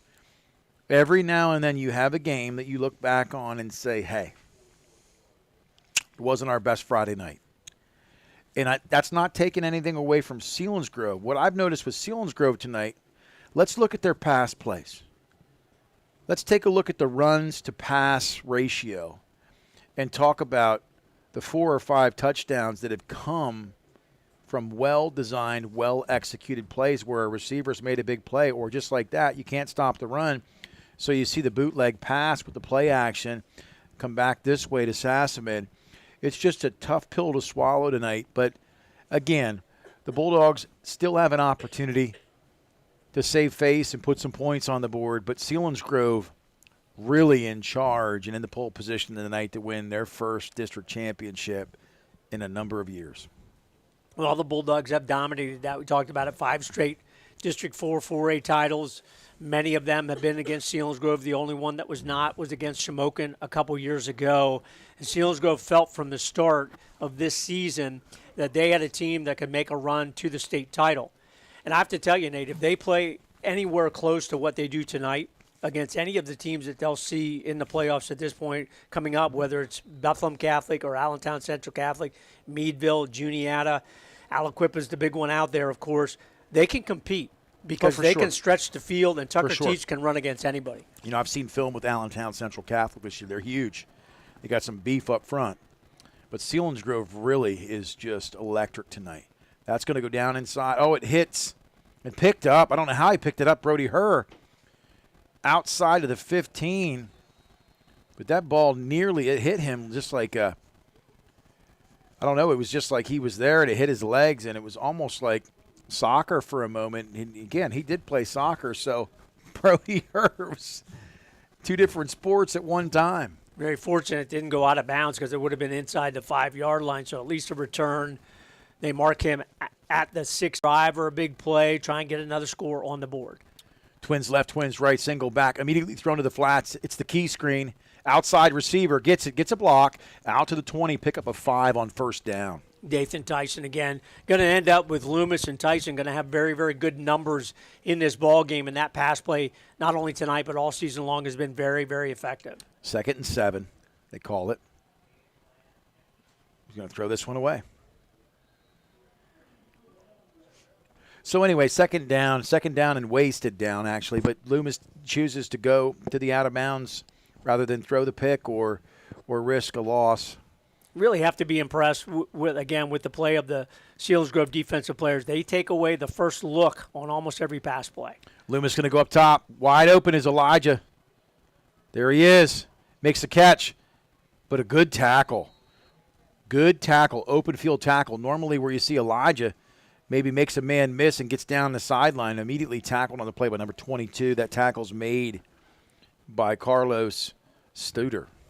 But Jordan does convert that into a first down, so the Bulldogs going to continue this drive. Twins right. Elijah Jordan's going to be the pitch pass. No, he keeps it. Jet sweep. Down, up the middle. He's explosive. Where's he go? Across the 40, down to the 38-yard line. They're going to mark him down. Jersey Shore's got to move fast.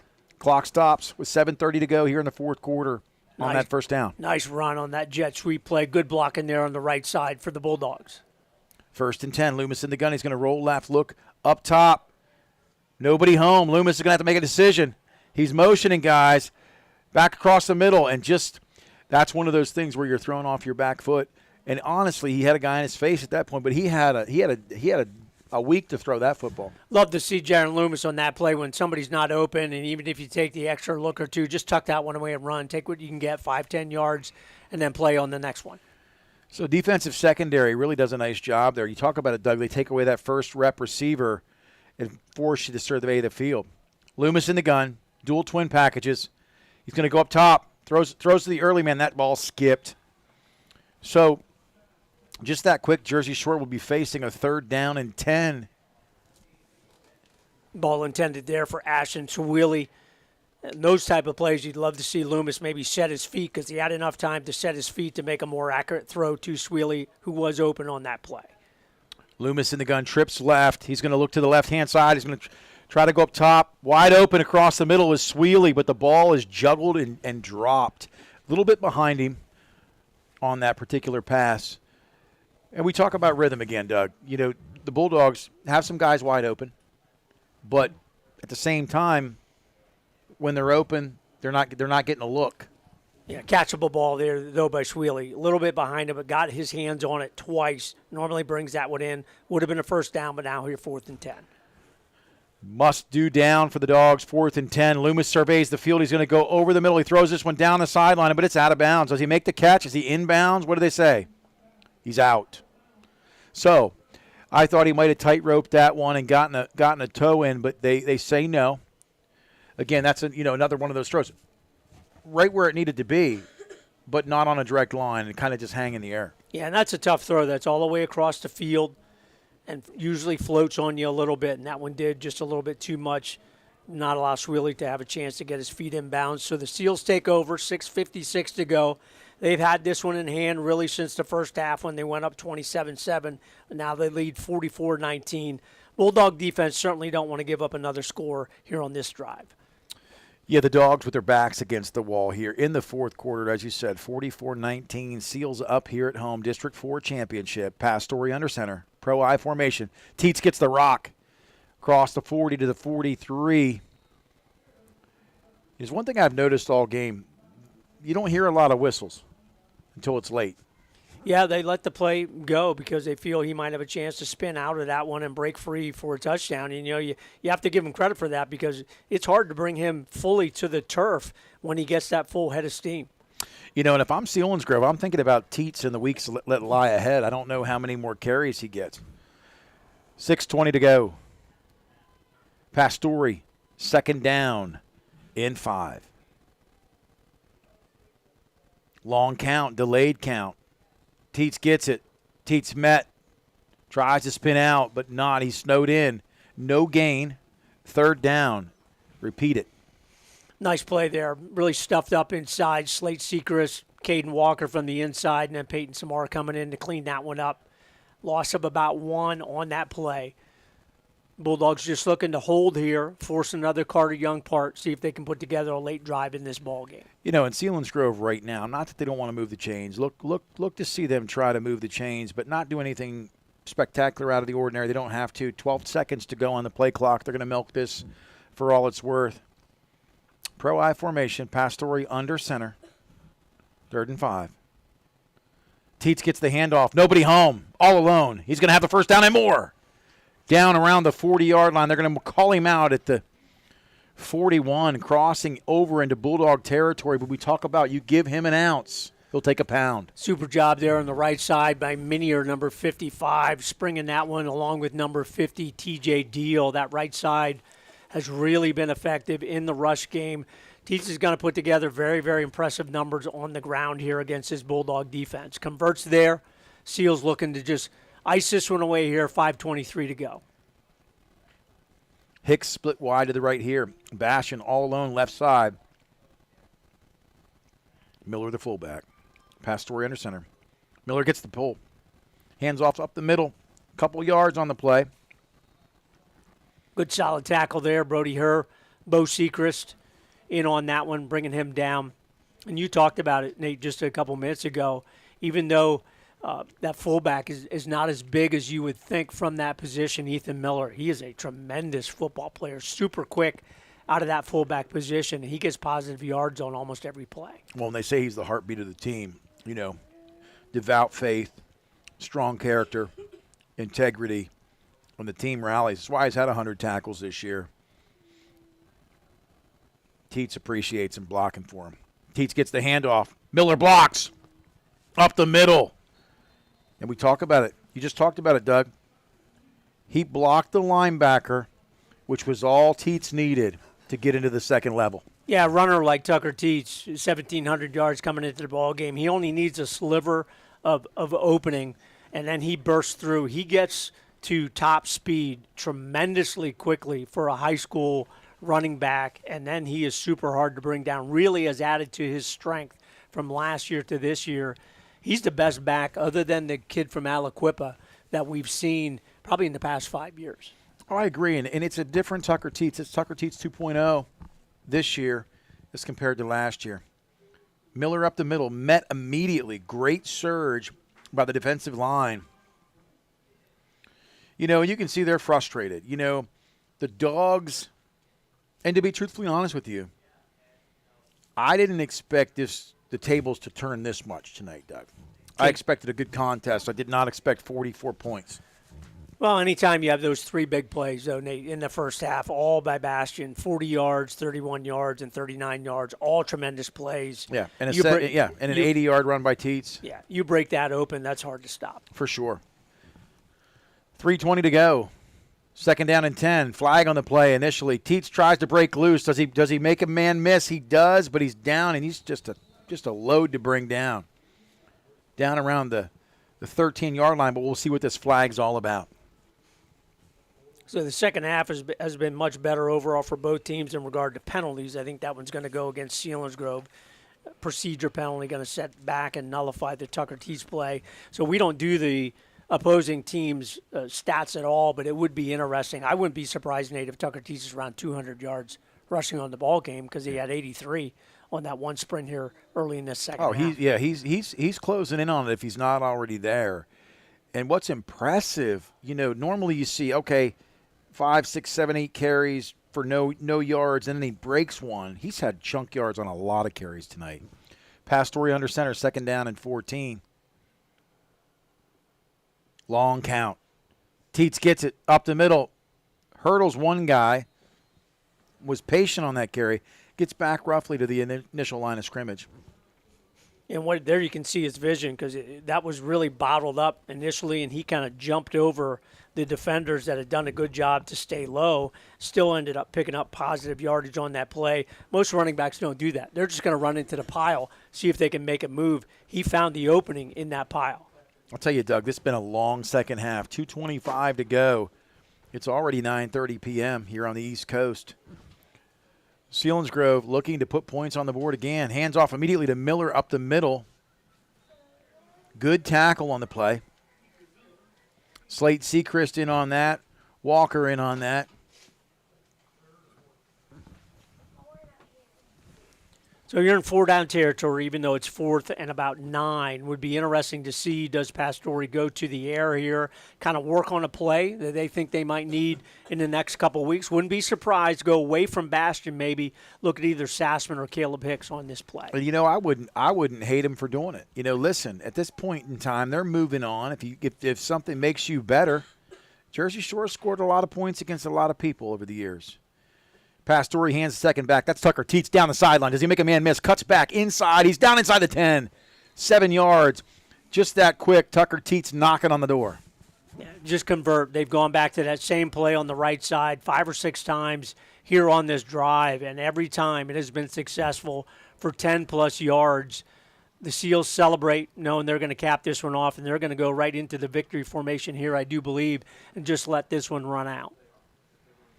You know, hats off to Selinsgrove. They played a mighty game tonight. Jersey Shore, a little stale, a little stagnant at times, lots of penalties, turnovers, and big mistakes. But hats off to Tucker Teets, this team, the resiliency that they've had to come back. They've lost 3 of the 6 title games. Jersey Shore 6-3 in district championships against them. They are in the victory formation. So for the first time in a number of years, Selinsgrove will be the District 4 champions and move on in the state run and either face Allentown Central Catholic or Bethlehem Catholic out of District 11. Both teams very, very good. But if Selinsgrove plays this way the remainder of the season, they have good odds, Doug, to be very competitive. Oh, no question. And, you know, if you're a team from the Pennsylvania Heartland Athletic Conference, even though you're disappointed tonight, I'm rooting for Selinsgrove. I want to see them go as absolute far as they can, have a chance to win the next couple weeks, advance in the playoffs, have a chance probably to meet Aliquippa, you would think, in that state semifinal. And I tell you, if they play as well as they did tonight with those explosive plays, they could stay in a ball game with a team like Aliquippa. Absolutely, and hats off to you, Coach Hicks, and the Selinsgrove faithful. The Seals will be your District 4 champions. They played a whale of a game tonight. And again, we always give credit where credit is due. Selinsgrove, you stepped up. Best wishes. We'll be right back after this. Final score, 44-19. Seals over Dogs on the road. You're listening to Jersey Shore High School football on the Bear Country Sports Network. Fred Ham Disposal has proudly served the community with residential and commercial trash removal for the last 55 years. They're a family-owned company that cares about the environment and their customers, providing extensive trash removal and recycling options. Their fleet of trucks provide reliable pickup service, and they give you a chance to pay your bill online. Fred Ham Disposal, here for you. Call 570-398-1814. Fred Ham Disposal. It's time for an insurance review. Every now and then, you need to know you're getting the best coverage at the best price. So here's a phone number, 570-865-5191. State Farm agent Jason Eberhardt will give you an overview and make recommendations on how you can protect yourself and your family. Auto, home, life, health, property, or business, it's Eberhardt State Farm. Available online at InsureJerseyShore.com. Eberhardt State Farm in their new offices, 600 Allegheny Street, Jersey Shore. 570-865-5191.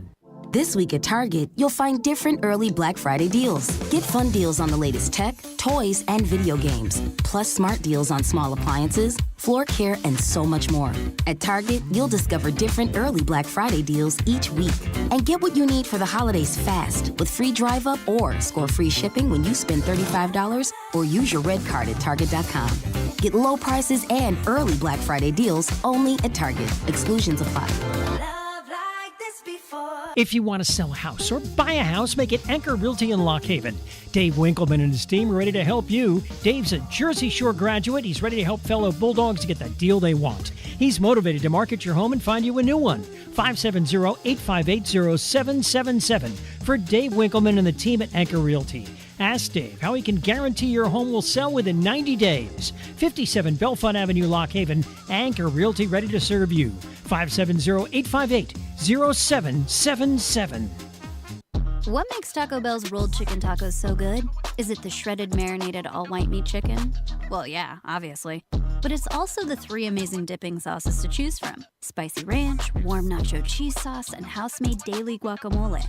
Now, if you need a third reason, their white corn tortillas are fried to golden perfection, which everyone knows is the best kind of perfection. Order rolled chicken tacos on the Taco Bell app. Get 1 dip for 2-pack or 2 dips for 4-pack at participating Taco Bell stores for a limited time only while supplies last.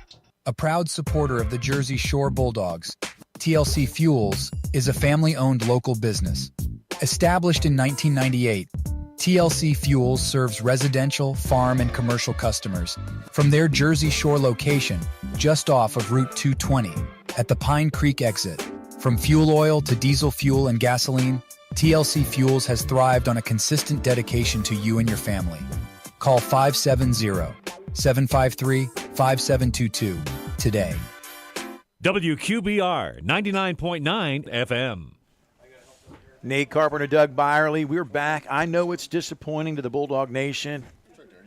And in spite of tradition never graduating and Breed 0, fourth quarter's over, Dogs lose 44-19 here at Selinsgrove. Doug Byerly alongside with me. It's been a great year, Doug, a great run. It always stinks when it comes up short, and it did this year. Selinsgrove played a whale of a game. You're going to hear Tucker Teets, almost 300 yards on the ground, getting interviewed right now. Just a huge night. Do we have some stats on the Dogs, Doug? Yeah, we're just going to talk about our player of the game, not going to talk to overall stats. Much better in the second half, particularly in the rushing game. For Jersey Shore, make sure you take a look at the Sun-Gazette or whatever your favorite outlet is to see those final stats in the final game of the year here for the Jersey Shore Bulldogs. But we always end by our player of the game, and even though it didn't turn out as we hoped it would, Jaron Loomis ends up with a pretty nice ball game, 21 for 31 through the air, 239 yards, did have 1 interception, but had the 1 touchdown as well to Dathan Tyson here in the second half. But the Bulldogs come up a little short, but we want to make sure that Jaron Loomis caps his senior season with our Mountaintop and Provisions player of the ball game here. Senior quarterback Jaron Loomis with a nice ball game tonight. Quick shout out to our crew, Bear Country, the nation here. It's a great day to be a Bear Country guy, too. Vince Schwartz, thanks for all you've done this year. My brother, high five on this side.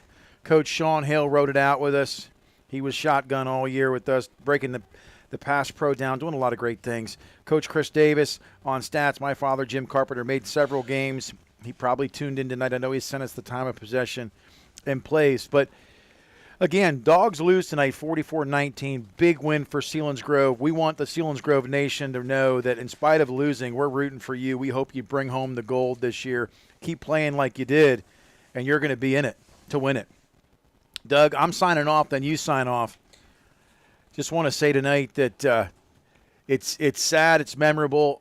Just a good Dr. Nate Carpenter just saying, hey, happy 2023. We're going to be heading into 2024.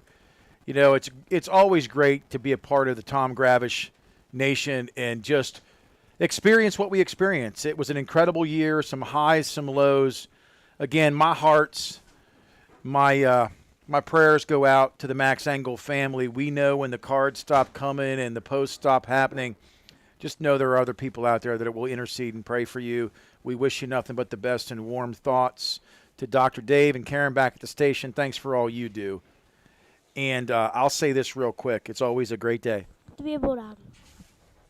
So we want to give one final shout-out this season to our sponsors, Stephen and Lisa Wadsworth of Lock Haven, River Valley Internet. Shouts all season long to Duke Fravel, everything he's done for the Bulldog athletic family, and Tie Dot and Embroidery. Kickoffs all season long by Joe's Equipment. Scoreboard out of town brought to you by Tie Dot and Embroidery. And our player of the game that we talked about just a minute ago, Mountaintop and Provisions in the beautiful Pine Creek Valley. Great food, great venue, great entertainment. And our Mountaintop Provisions player of the ball game tonight, senior quarterback Jaron Loomis. Really nice ball game. And the big four sponsors for tonight to bring you the video here on YouTube: Susquehanna Trailways, P&P Plumbing, Pachinski's Tree and Crane Service, and Subway in Jersey Shore. Thanks again to all of our sponsors, but particularly those tonight to bring this season-ending broadcast tonight. So the Seals win big in the District 4 4A Finals, 44-19. But even with that, it is still a great day to be a Bulldog. You're listening to Jersey Shore Bulldog High School Football on WQBR, the Bear Country Sports Network. Thanks for listening to tonight's game. Brought to you by B.A. Meixel Electric, Oval Country Store, Antlers on the Water in Williamsport, Jiffy Market, Jersey Shore State Bank, Valley Gallery and Gifts in Jersey Shore, Burgundy, Gleghorn and Hafley Insurance, Napa, Susquehanna Trailways, Fager Insurance, All Round Tire, Ham's Disposal, Montour Wireless, TLC Fuels, X-Agway, Reese's Print Shop, Anchor Realty, Baldbird's Brewing Company, Country Berry Shack, Mountaintop and Provisions, Joe's Equipment, Tie Dot and Embroidery, and River Valley Internet. It's been a great season for the Bulldogs. We'll be back next August with more Jersey Shore football, because tradition never graduates. And you'll hear it on the Bear Country Sports Network.